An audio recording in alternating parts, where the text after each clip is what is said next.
नमस्कार मित्रांनो, परत एकदा सगळ्यांचं स्वागत आहे तुमच्या आवडत्या शोमध्ये ज्याचं नाव आहे बोल भावा बोल.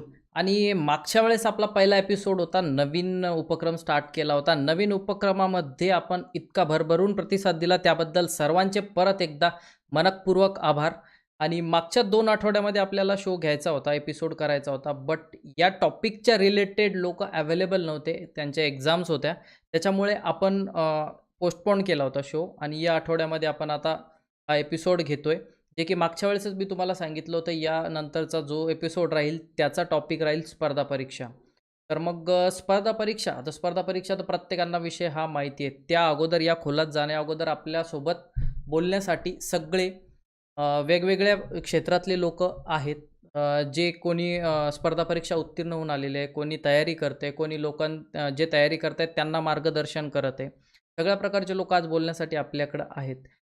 या सर्वांच्या अगोदर मला स्पर्धा परीक्षाबद्दल बऱ्याचशा भ्रांती किंवा काही समाजामध्ये एक चुकीचा मेसेज जातोय किंवा बऱ्याच जणांच्या स्पर्धा परीक्षामुळं आयुष्यही उद्ध्वस्त झाले, असेही मेसेज आले की तुम्ही याच्यावरही प्रकाश टाका, याच्यावरही बोला. म्हणजे स्पर्धा परीक्षेच्या आजपर्यंत आपल्याला फक्त पॉझिटिव्ह साईडच दाखवण्यात येते. जेणेकरून कोणाचं मोटिवेशनल स्पीच असेल, एक सक्सेसफुल होतो कोणीतरी स्पर्धा परीक्षामधून आणि मग आपल्याला त्याची सक्सेस स्टोरी ऐकवण्यात येते. आपण त्याला ऐकून प्रभावित होऊन स्पर्धा परीक्षेमध्ये उतरण्यासाठी जातो.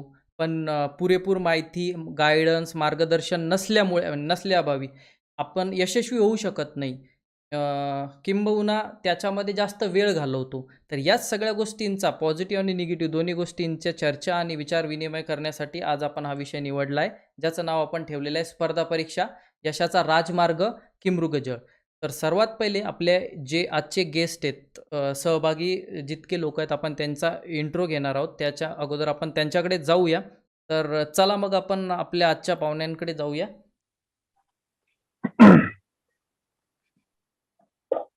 नमस्कार, सर्वांचं स्वागत आहे तुमचं बोल भावा बोलच्या आजच्या एपिसोड नंबर 2, स्पर्धा परीक्षा, यशाचा राजमार्ग की मृगजळमध्ये. Rahul sir, Harshal sir, Praveen sir, Vishnu sir, Amol sir, आपल्या सगळ्यांचं स्वागत करतो आमच्या शोमध्ये. अमोल सर, आवाज येतोय? हो हो सर, येतोय. सर, थोडक्यात आपला परिचय आपण तुमच्यापासून स्टार्ट करूया. थोडक्यात आपला परिचय, आपल्या दर्शकांना आपला परिचय सांगा. ओके. ऑडिबल आहे का? हो, ऑडिओबल आहे, बोला. ओके. नमस्कार मित्र हो. आज आज जो इथं कार्यक्रम आयोजित केला आहे, जे आयोजक टीम आहे त्यांचे सर्वप्रथम आभार. धन्यवाद. माझा परिचय सांगायचा आणि जे आपण एक इनिशिएटिव्ह घेतला हा, की वेगवेगळ्या विषयावर चर्चासत्र घडवून आणणे किंवा एक डिस्कशन करणे, त्यातून जे काही शंका आणि जे काही डाऊट्स असतात ते क्लिअर होण्याला मदत मिळते आणि नक्की. त्या त्या क्षेत्रातील व्यक्तींची मतं जाणून घेऊन आपलं एक मत बनण्यातही त्याचा फार म्हणजे मोलाचा वाटायला राहत असतो. तर बरोबर. माझी ओळख सांगताना मी 2013ला श्री संत Gajanan Maharaj college of engineering Shegaon इथून मेकॅनिकल इंजिनिअरिंग मध्ये डिग्री घेतली अच्छा. आणि त्यानंतर कंपनी म्हणजे प्रायव्हेट सेक्टरमध्ये आम्ही जवळपास 4 वर्ष जॉब केलेला त्यावेळेस. नंतर जॉब करत असतानाच एक मला तर स्वप्न होतंच की स्पर्धा परीक्षेची तयारी करायची आहे. तर मग 2018 पासून मी या क्षेत्राकडे वळालो आणि 2019ला सुरुवातीची मुख्य परीक्षा देऊन तो पहिला अटेम्प्ट होता आणि 2020 ची दुसरी मेन्स होती, दुसरा अटेम्प्ट. दुसऱ्या अटेम्प्ट मध्ये मला डेप्युटी सीईओ जिल्हा परिषद हे पद त्यातून मिळालं. तर अच्छा. माझं हा आमचं जे गाव आहे ते चिखली तालुक्यातील अंतरवाडी 20 किलोमीटर गाव आहे तिथपासून. तर अंतरवाडी गावाचा मी आहे. इथून आमचा जन्म आणि शिक्षण आणि सर्वच मंडळी तिथे राहतात. नंतर मग शिक्षण माझं 11वी-12वी औरंगाबादला झालेलं होतं, शिवछत्रपती महाविद्यालय औरंगाबादला. अच्छा. नंतर डिग्री शेगावला आणि हं. त्यानंतर मी पुण्यामध्ये 4 वर्ष अ, एका प्रायव्हेट कंपनीमध्ये हं. मेकॅनिकल इंजिनिअरिंग या क्षेत्रात इंजिनियर म्हणून जॉब केला होता. अच्छा. तर दर्शकांना परत एकदा सांगून देतो, जे अमोल परिहार सर आहेत यांची नुकतीच महाराष्ट्र लोकसेवा आयोग MPSCच्या राज्यसेवा परीक्षेतून डेप्युटी CEO ZP क्लास 1च्या पदी निवड झालेली आहे आणि त्याबद्दल त्यांचे हार्दिक अभिनंदन आपण करूया. आणि याच्यानंतर आपण आपले दुसरे आजचे जे पाहुणे आहेत त्यांच्याकडे वळूया. प्रवीण कड सर यांच्याबद्दल सांगायचं तर प्रवीण सर हे M.Com सेट नेट झालेले आहेत. सोबतच ते MMCC कॉलेज पुणे येथे असिस्टंट प्रोफेसर म्हणून कार्यरत आहेत. तर स्वागत करतो प्रवीण सर. आपण आपल्याविषयी थोडक्यात माहिती द्या. आणि आपण मला अशी माहिती मिळाली की आपलं एक पुस्तकसुद्धा प्रकाशित झालं आहे, कोणत्या विषयावरती आहे ते पण दर्शकांना सांगा, जेणेकरून तुमच्याविषयी त्यांना अधिक माहिती मिळेल. सर्वप्रथम आपले धन्यवाद की आपण या कार्य अतिशय योग्य असा आणि विद्यार्थ्यांच्या हितांचा असा हा कार्यक्रम आहे, ज्याचं नाव आहे स्पर्धा परीक्षा हा यशाचा राजमार्ग आहे की नुसतंच मृगजळ आहे. माझा परिचय थोडक्यात मी या ठिकाणी करून देतो. माझं educational qualification B.Com, M.Com, net आणि सेट आहे. मागील 8 वर्षापासून मी सहाय्यक प्राध्यापक म्हणून पुण्यामध्ये कार्यरत आहे. सध्या मराठवाडा मित्रमंडळाचं वाणिज्य महाविद्यालय डेक्कन ठिकाणी मी कॉमर्स हा विषय शिकवतो आणि सोबतच नेट सेटच्या विद्यार्थ्यांनाही मार्गदर्शन या ठिकाणी केलं जातं. आणि MPSCचे जे विद्यार्थी आहेत तर त्यांना सुद्धा परीक्षेची तयारी कशा पद्धतीनं करावी या संबंधीचं मार्गदर्शन सध्या सुरू आहे. आणि जे पुस्तकाचं तुम्ही म्हणाला तर ते MPSC गट क या नावाची एक परीक्षा आहे, ज्यामध्ये कर सहाय्यक मुख्य परीक्षा ज्याला आपण टॅक्स असिस्टंट असं म्हणतो, तर त्यासाठीचं जे मेन्स एक्झाम आहे त्यासाठी अकाउंट्स किंवा पुस्तकपालन आणि लेखाकर्म हा जो विषय आहे हा 100 पैकी 20 प्रश्नांसाठी विचारला जातो. तर त्या संदर्भात मी जवळपास 1300+ MCQs विद्यार्थ्यांना उपलब्ध करून दिलेले आहेत की आयोगाच्या धर्तीवर एक संभाव्य प्रश्न त्याच्यामध्ये प्रश्न उत्तर या ठिकाणी आहेत. धन्यवाद. अच्छा, धन्यवाद प्रवीण सर. याच्यानंतर आपण वळूया हर्षल पडगान सर, ज्यांच्याविषयी सांगायचं तर त्यांचं BSc B.Ed झालं आहे आणि राज्यशास्त्रामध्ये ज्यांचं MA झालं आहे, तेही स्पर्धा परीक्षेच्या तयारी करणाऱ्या विद्यार्थ्यांना खूप मार्गदर्शन आणि मदत करतात. तर त्यांच्याकडे वळूया. पडगान सर, तुमच्याविषयी थोडक्यात माहिती सांगा. नमस्कार. सर्वप्रथम आयोजकांचे आभार.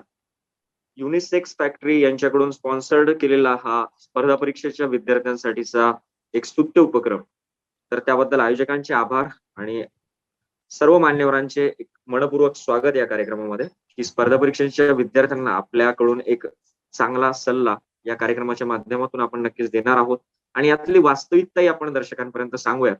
गेल्या अनेक वर्षापासून शिक्षण क्षेत्रात मी काम करतोय, त्यामध्ये विद्यार्थ्यांना येणारे प्रश्न असतील, त्याचबरोबर सामाजिक क्षेत्रात काम करता करता या स्पर्धा परीक्षेचा एक चांगला अधिकारी बनण्यासाठी कसा फायदा होतो, या सगळ्या गोष्टींचा अभ्यास मी गेल्या वर्षापासून करतोय आणि यानंतर पुढे शैक्षणिक क्षेत्रातच कार्य करण्याची माझी इच्छा आहे. त्यामुळे स्पर्धा परीक्षेच्या विद्यार्थ्यांना खूप साऱ्या शुभेच्छा आणि आयोजकांना शुभेच्छा. ओके, यानंतर वळूया आपण राहुल जाधव सरांकडे. राहुल सर, आपल्याविषयी थोडक्यात माहिती द्या. नमस्कार. माझं नाव राहुल जाधव. माझं ग्रॅज्युएशन कॉम्प्युटर ऍप्लिकेशन मध्ये झालेलं आहे आणि MA इकॉनॉमिक्स झालंय आणि मध्यंतरी कोरोनाच्या टायमामध्ये सेट एक्झाम दिली, MA सेट झालंय आणि आता सध्या जस्ट मध्ये मी PhD साठी अपियर्ड आहे. तर गेल्या 4 ते 5 वर्षापासून मी फुल टाइम MPSC करतोय आणि खरं तर मला अक्षयला सॉरी म्हणावं लागेल की माझ्यामुळेच थोडा 2 हफ्ते लेट झालोय आपण, की माझी STI वगैरे मेन्सच्या एक्झाम होत्या, त्यामुळं सर्वात अगोदर त्याची माफी मागेल मी. आणि मी फुल टाइम अभ्यास करतो आणि खास तर मला आनंद या गोष्टीचा होतोय की मी विद्यार्थ्यांचं मत मांडण्यासाठी इथं आलोय आणि मी स्वतःला तर असं समजेल की मी जवळजवळ 2-2.5 लाख विद्यार्थ्यांचं मत आज तुमच्यापर्यंत मांडतोय. त्यामुळं तुम्ही सर्व अनुभवी आहे आणि मी विद्यार्थी आहे. तुमचं ऐकणार, माझं सांगणार, यातून काहीतरी चांगलं घडेल अशी आशा करतो आणि कार्यक्रम सुरू करूया. नक्कीच. त्या अगोदर विष्णूचा परिचय आपल्या सर्वांना आहे, मागच्या एपिसोडला सुद्धा होता. मूर्ती लहान पण कीर्ती महान. BE मेकॅनिकल आहेत ते आणि एक सोशल ॲक्टिव्हिस्ट आहेत. सगळ्या चिखली तालुक्यालाच त्यांची ओळख आहे, नव्हे तर बुलढाणा जिल्ह्याला त्यांची ओळख आहे. तर चला मग आपण आता कार्यक्रमाला सुरुवात करूया. त्या अगोदर सर्वात अगोदर राज्यसेवेची मला एक थोडी इन्फॉर्मेशन द्यावीशी वाटते की राज्यसेवेचे दरवर्षी 3 ते 5 लाख विद्यार्थी आपल्या महाराष्ट्रातून परीक्षा देतात आणि त्यातून जागा असतात 200 ते 300.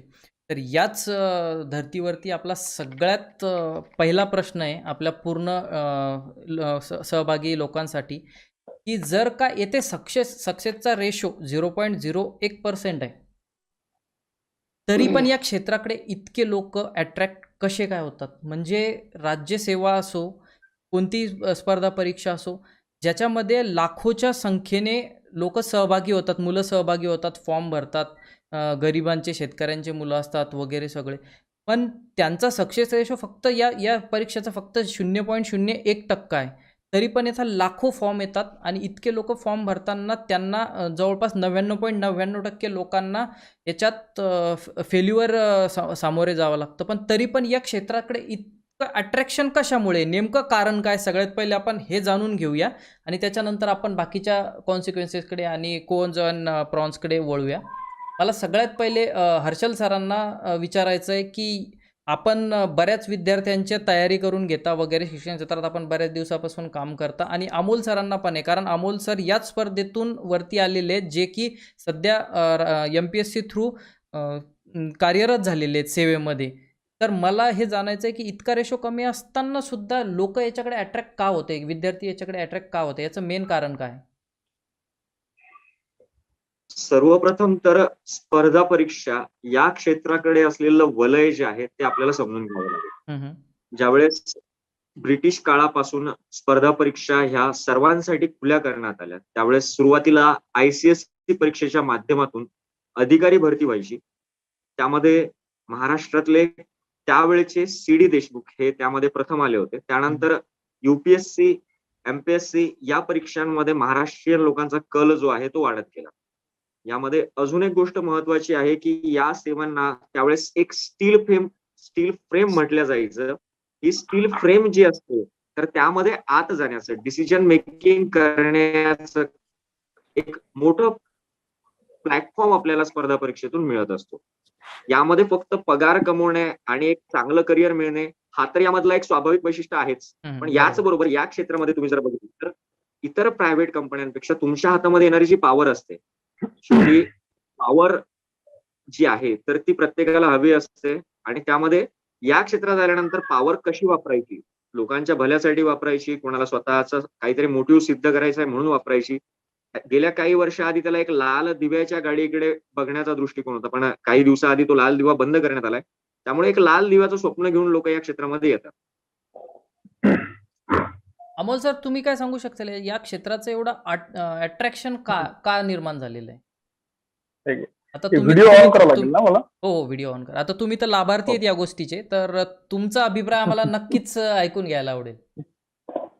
ऍक्च्युली अट्रॅक्शनचं माझं सर्वात मोठं फॅक्टर आहे की इथे एक आपल्याला लिगल ऑथॉरिटी भेटते. म्हणजे ज्या ऑथॉरिटीला कायद्याचं पाठबळ आहे, जी इतर क्षेत्रात मिळत नाही. प्रायव्हेट क्षेत्रात तुम्ही CEO जरी असले एखाद्या कंपनीचे तरी तेवढे राईट्स नसतात आणि प्रायव्हेट सेक्टर असल्यामुळं, प्रायव्हेट सेक्टर वाईट नाहीये, पण एक जो ऑथॉरिटीचा जो मुद्दा येतो तो या क्षेत्रात मिळतो. म्हणून जे तरुण आहेत किंवा त्यांना काहीतरी लॉंग टर्म करिअर करायचं आहे आणि एकाच वेळेस समाजातील असतील सामाजिक, आर्थिक खूप साऱ्या फॅक्टर्सना तुम्ही टच करू शकता एकाच म्हणजे त्या पदावर बसून, एवढे त्यांना डायव्हर्सिटी असते राईट्स मध्ये. आणि जॉब सिक्युरिटी हा सर्वात महत्वाचा मुद्दा आहे. प्रायव्हेट सेक्टरकडे जाण्याला किंवा तेवढं सामाजिक मान्यता तेवढी आपल्याकडे मिळताना दिसत नाही. त्यामागे हाच एक मुद्दा असतो की सिक्युरिटी विथ लिगल ऑथॉरिटी हे त्यातलं एक मेन फॅक्टर समजेल आपल्याला. आणि आपला प्रश्न हाच आहे ना की अट्रॅक्शन काय आहे, अट्रॅक्शन कशामुळे एवढं झालंय? ओके, हा तेच. तर मग आणि जो एक पब्लिक कॉन्टॅक्ट येतो, एक पब्लिक फिगर म्हणून आपल्याला जी मान्यता मिळते समाजाची आणि सर्व घटकांची समाजातल्या, प्लस समाजातील जे विविध घटक आहेत त्यांच्यासाठी काम करण्यासाठी आपल्याला एक संधी मिळते आणि स्वतःचंही त्यात एक डेव्हलपमेंट असते आपली स्वतःची. म्हणजे कुठलाही इंडिव्हिज्युअल जरी असला तरी तो आधी स्वतःच भलं आणि नंतर त्यातून मग इतर जे त्याला विधायक कामं करता येईल असं तो आपण असतो. म्हणून मला वाटतं हे मागे मेन रिझन आहे. म्हणजे तुमचं असं म्हणणं आहे की गव्हर्नमेंट जॉबमध्ये जॉब सिक्युरिटी आणि फ्युचर सिक्युरिटी असते मोस्टली, हा येस जास्त येस लोकांचा कल त्याच्याकडे त्याच्यामुळे असतो. हो, ते तर महत्वाचं कारण आहेच ते. हम्म, हम्म, हम्म, हम्म. आणि मला बऱ्याच ठिकाणी आणखी एक थोडं कारण जाणवलंय, जे की आजकाल थोडं जास्त त्याच्यामध्ये आलंय, की स्पर्धा परीक्षांमध्ये यशस्वी होणाऱ्या लोकांचे जे मोटिवेशनल स्पीचेस असतात किंवा स्पर्धा हम्म. परीक्षेचे जे क्लासेस वगैरे घेतात, हे अशा प्रकारे त्याला एक त्यांची सक्सेस स्टोरी आपल्या समोर प्रेझेंट करतात किंवा सोशल मीडिया वगैरे या माध्यमांमधून ते पोचते आणि आपल्या सामाजिक याच्यामध्ये एक त्यांचा स्तर उंचावतो जर या पोझिशनला गेलं वगैरे.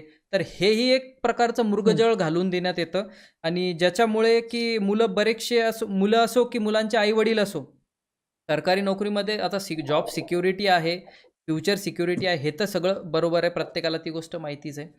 पण जर तुमच्या 200 आणि 300 जागा आहेत, त्याच्यासाठी जर तुमचे 3-3 आणि 4-4, 5-5 लाख जर फॉर्म्स येत आहेत, तर याचाही कुठेतरी विचार झाला पाहिजे ना. माझ्या मते हेही एक बाजू बघितली पाहिजे. तर प्रवीण सर, हम्म, तुम्ही हम्म. तुम्ही तुम्ही आता याच्या रिलेटेड आहात, तुमच्याकडे बरेचसे विद्यार्थी पण MPSCच्या तयारीसाठी असतात. तर नेमका तुम्हाला यांचा कल कशामुळे वाटतोय? नेमकं यांचं मेनली कारण यायचं की कोणी मित्र करतोय, नातेवाईक करतोय, नातेवाईकातला कोणी लागलाय, ओळखीचा कोणी सिलेक्ट झालाय, म्हणून ते त्या स्पर्धेत येतात, असं काही आहे का?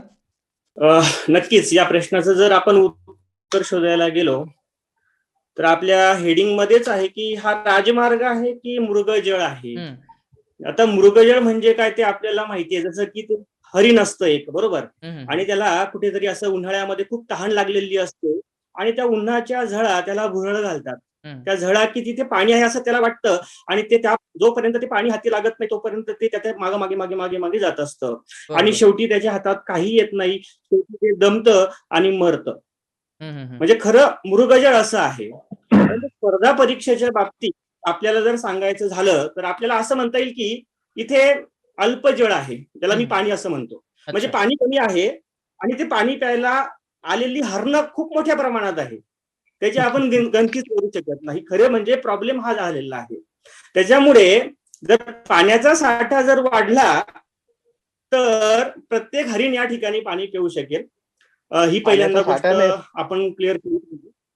येस. आणि दुसरी गोष्ट तुम्ही जे म्हणताय की एवढं याच्या पाठीमागं का धावताय, तर याच्या पाठीमागं काही कारण आहेत. जसं की मला असं वाटतं, माझा एक वैयक्तिक अभ्यास, की हे इसवी सन 2000च्या पूर्वी एवढं ग्लॅमर याला नव्हतं जेवढं ग्लॅमर नाही. 2000च्या नंतर झालेलं आहे, इसवी सन 2000 नंतर. बरोबर. म्हणजे कशामुळे झालं की काही अधिकारी होऊन गेलेत, म्हणजे त्यांनी आपलं एवढं वैयक्तिकरण करून ठेवलंय की म्हणजे कोणीही होऊ शकतो. परंतु मला हे म्हणायचं आहे की स्वतःची आयडेंटिटी ही आपण या ठिकाणी, म्हणजे ज्याला आपण कॅपॅसिटी म्हणूयात, ऍप्टिट्यूड म्हणूयात, हे सगळ्या गोष्टी विचारात न घेता, जसं मेंढीवळण असतं ना, एक मेंढी गेली की बरोबर. सगळ्या मेंढ्या त्याच्या पाठीमागे जातात, त्यातला हा प्रकार आहे. आणि हर्षल सरांनी त्यासोबत अमोल सरांनी सांगितलंच की जॉब सिक्युरिटी आहे, हा एक मुद्दा आहेच. आणि विशेषतः आपल्याला हे जाणवतं की कोरोना काळ जो येऊन गेला मागे 2 वर्षांमध्ये, खूप मोठ्या प्रमाणावर प्रायव्हेट लोकांचे जॉब गेलेत आणि त्याच्यामुळेच लोकांची सरकारी नोकरी मिळवण्याची जी काही धारणा आहे ती अधिकच पक्की झालेली आहे. म्हणजे भविष्यामध्ये असा जर प्रश्न उद्भवला तर काय, कारण प्रायव्हेट सेक्टर मधून बऱ्याच लोकांना काढून टाकण्यात आलं, त्यांची पगार कमी करण्यात आली आणि एकंदरीत काय तर जी काही फायनान्शियल स्टॅबिलिटी म्हणजे ज्याला आपण म्हणतो, ही या ठिकाणी गेलेली आहे आणि बरीच लोक फ्रस्ट्रेशन मध्ये गेलेली आहे. त्याच्यामुळे कुठेतरी जॉब सिक्युरिटी असावी, म्हणजे इंजिनियर झालेला विद्यार्थी सुद्धा या ठिकाणी पोलीस भरती देतोय, MBBS झालेला सुद्धा या ठिकाणी क्लर्कची परीक्षा हे करतोय. म्हणजे ज्याला आपण काय म्हणूयात की अर्थशास्त्राच्या भाषेमध्ये की कमी प्रतीची बेकारी किंवा बेरोजगारी या ठिकाणी आढळते. तर मला वाटतं सरांनी सांगितलं त्या पद्धतीने एक जॉब सिक्युरिटी आहे आणि नको तितक्या प्रमाणामध्ये या सेवांच्या पाठीमागे ग्लॅमर उभं करून दिलेलं आहे. म्हणजे MPSC म्हणजे सगळं काय आहे, असा हा मुद्दा आहे असं मला वाटतं. राहुल सर, एक आत्ता प्रवीण सरांनी जो विषय मांडला की 2000 इसवी सन 2000 नंतर याच्यामध्ये एक खूप असं म्हणजे बूस्ट आली आहे याच्यात, या स्पर्धा परीक्षेच्या क्षेत्रामध्ये वगैरे. याच्यासाठी कारणीभूत काही आपल्या इकडे एवढा क्रेज नव्हता, महाराष्ट्रामध्ये तेवढा क्रेज नव्हता. काही लोकांना एक मार्केटिंग म्हणा किंवा एक चांगल्या प्रकारे दाखवण्यात आलं. त्यांना टार्गेट करून आपल्याला दाखवण्यात आलं. जे की मी एका ठिकाणी वाचलं होतं की विश्वास नांगरे पाटलांनी अख्खी एक पिढी बरबाद केली आहे त्या स्पर्धा परीक्षेच्या त्यांच्या मोटिवेशनल स्पीच आणि याच्यामुळे. ते आपण त्याला प्रमोट नाही करत आहे त्या गोष्टीला, बट मी एका ठिकाणी वाचलं होतं की प्रत्येक जण ती क्रॅक करू शकतो. ती जी परीक्षा क्रॅक करू शकतो की नाही. आता परीक्षा म्हटलं की यश अपयश नक्कीच येतं. हे 2 गोष्टी असतातच. पण मग त्याला किती वेळ द्यायचा, काय वेळ द्यायचा यालाही एक लिमिटेशन्स मर्यादा पाहिजेत असतात. आणि याच्यात प्रायव्हेट सेक्टरमध्ये जॉब सिक्युरिटी किंवा फ्युचर सिक्युरिटी जरी नसेल, पण त्याच्यामध्ये चांगल्या प्रकारे आपण आपलं करिअर बनवू शकतो, हेही तितकंच खरं आहे. तर राहुल सर, याच विषयी तुमच्याशी तो प्रश्न की 2000 नंतर जे बूस्ट आलं याच्यामध्ये, तर काही निवडक लोकांमुळे आलंय की एक त्याचा वलय निर्माण करून देण्यात आलंय की त्याची मार्केटिंग तशा प्रकारची करण्यात आली, त्याच्यामुळे एवढा बूस्ट आलाय? मला विचारलंय ना अक्षय? हो हो हो हा, आवाज येतोय ना? हो, आवाज येतोय. बोल. हा, सर्वप्रथम तर अमोल सरचे मी अभिनंदन करेल. अभिनंदन सर. थँक्यू. हा, थँक्यू. तर अक्षय, मी सर्वात अगोदर याला जर का दोष द्यायचं जर का म्हटलं ना, तर आपल्या एज्युकेशन सिस्टीमला देईल आय थिंक. कारण आपण वेगवेगळ्या क्षेत्रामध्ये ग्रॅज्युएशन करतो, पोस्ट ग्रॅज्युएशन करतो, डिग्री घेतो, डिप्लोमा घेतो, ITI करतो, ETC जे काही करतो ते. मला असं वाटतं की आपल्याला जर का एक एक्झाम्पल जर का घेतलं, समजा की मी एक BSc ऍग्री वगैरे झालेलो आहे. मला जर का माझ्या फील्डमध्ये जर का एक लिमिटमध्ये जर का पासआउट झाल्यानंतर 1 वर्षात, 2 वर्षात, हार्डली 3 वर्षात जर का माझ्या ऍबिलिटी प्रमाणे जर का एखादा जॉब मिळत असेल जो मी डिझर्व करतो, तर मला नाही वाटत की मी या क्षेत्राकडे येण्याचा प्रयत्न करेल. हे एक बेरोजगारी किंवा एक शिक्षण हे एक त्याला एक मोठं कारण मी सांगेल. आणि दुसरी गोष्ट एक अशी सांगेल की तू ज्याप्रमाणे म्हटला की 200-300 जागा असतात, 3 लाख फॉर्म असतात, तर त्याबद्दल मी तुला एक छानसं एक कन्सेप्ट सांगेल की 100 जागा असतात बघ, एखाद्या ऍड मध्ये 100 जागा येतात. तिची प्री होणार, तिची मुख्य परीक्षा होणार, असला तर इंटरव्ह्यू होणार, असली तर स्किल टेस्ट होणार. या सर्व प्रोसेस मध्ये वेळ जाणार कमीत कमी 1.5 ते 2 वर्ष. बरोबर आणि याच्यामध्ये गुंतलेला असणार आपल्या महाराष्ट्राचा 3 लाख तरुण. बरोबर. बरोबर आहे. हा, 100 पोस्ट साठी आपण आपल्या महाराष्ट्राचे 3 लाख तरुण 100 पोस्टच्या दावणीला बांधलेले आहेत. पटतंय काय? एक एक बेसिक गोष्ट आहे. पण त्यात जर का 3 लाख तरुणांनी ते जर का इंजिनियर असतील, डॉक्टर असतील, फार्मासिस्ट असतील, आपापल्या क्षेत्रामध्ये जर का ही व्यक्ती गेलेली असती, तर मला नाही वाटत की आज चायना किंवा अमेरिकेपेक्षा जास्त पेटंट आज आपल्या देशाकडे असते. त्यांनी स्वतःच काहीतरी डेव्हलप केलं असतं. आहे नॉलेज त्यांच्याकडे, पण नक्कीच. त्यांना त्यांना ते मिळत नाही. म्हणून हे एक मजबुरीचं ही कारण आहे की त्यांना या क्षेत्रामध्ये यावं लागतं. कारण परिस्थिती प्रत्येकाची नसते की त्यांच्यासाठी बऱ्याच गोष्टी घरचे प्रोव्हाइड करू शकतील म्हणून हे एक सरळ साधं सोपं वाटतं. पण याच्यात मेन दोष काय येतो माहितीये का? सुरुवातीला आपलं 1 वर्ष जातं, 2 वर्ष जातं, 3 वर्ष जातं. एकदा तुम्ही याच्यामध्ये ज्यावेळेस फसता ना, यातून बाहेर येण्याचा मार्ग नसतो आणि चक्रव्यूह तोपर्यंत वेळ निघून गेली. चक्रव्यूह तयार चक्रव्यूह. होतो.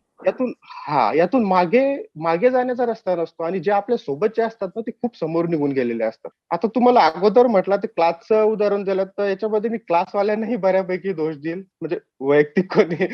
कारण मी स्वतः औरंगाबादमध्ये राहिलेलो आहे आणि मी स्वतःही क्लासशी बऱ्यापैकी संबंधित आहे.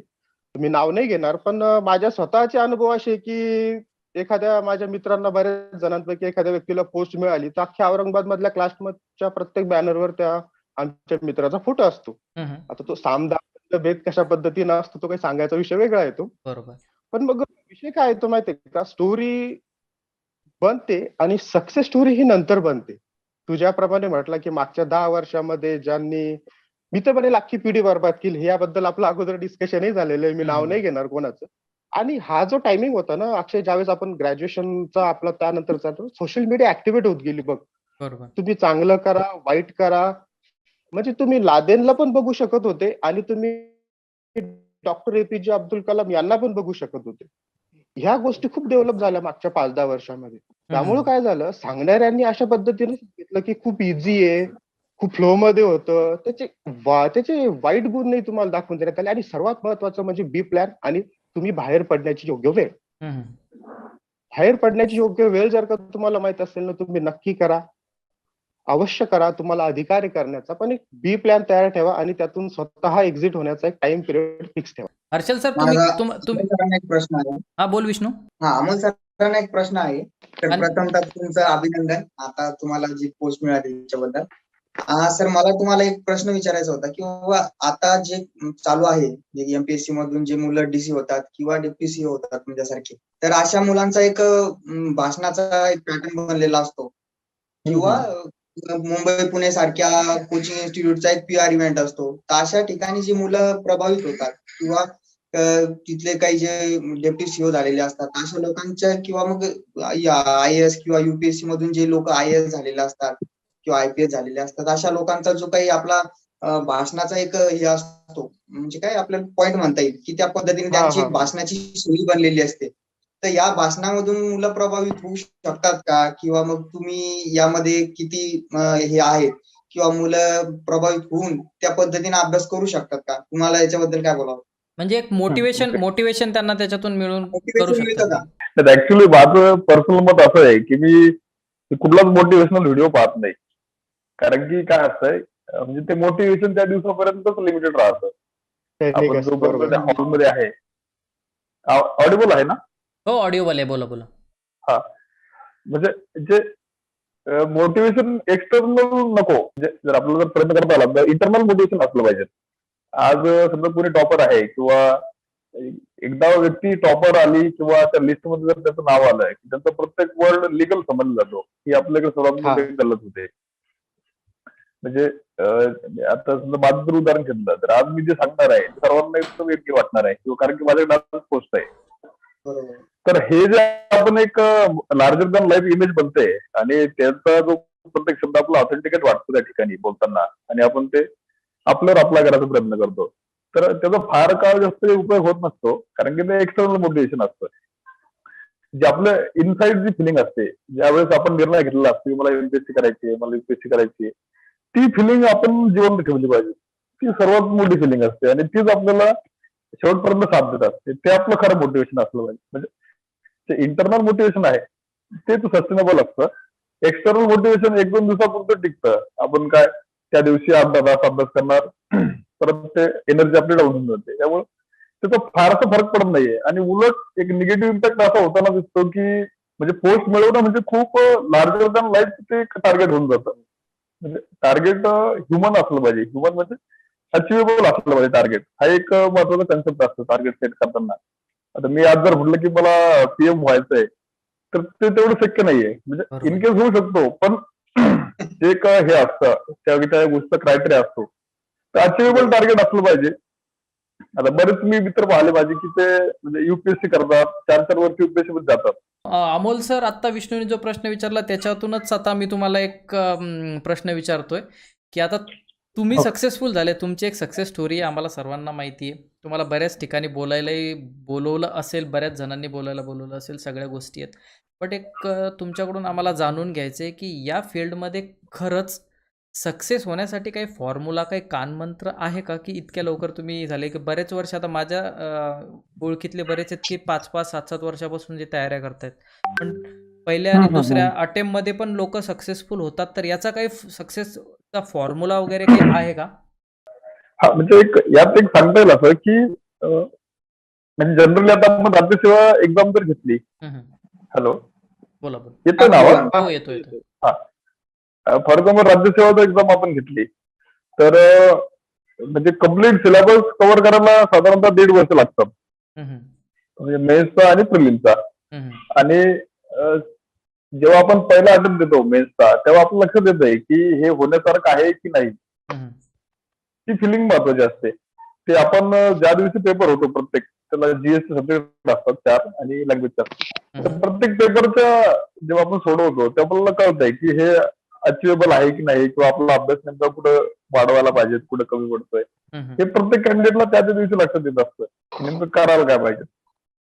तर ती जी फिलिंग आहे की नेमकं करायचं काय आता, ती त्या दिवशी क्लिअरली जाणवते पेपर संपल्यानंतर, की आपल्याला एवढं वाचावं लागणार आहे, एवढा अभ्यास करावा लागणार आहे.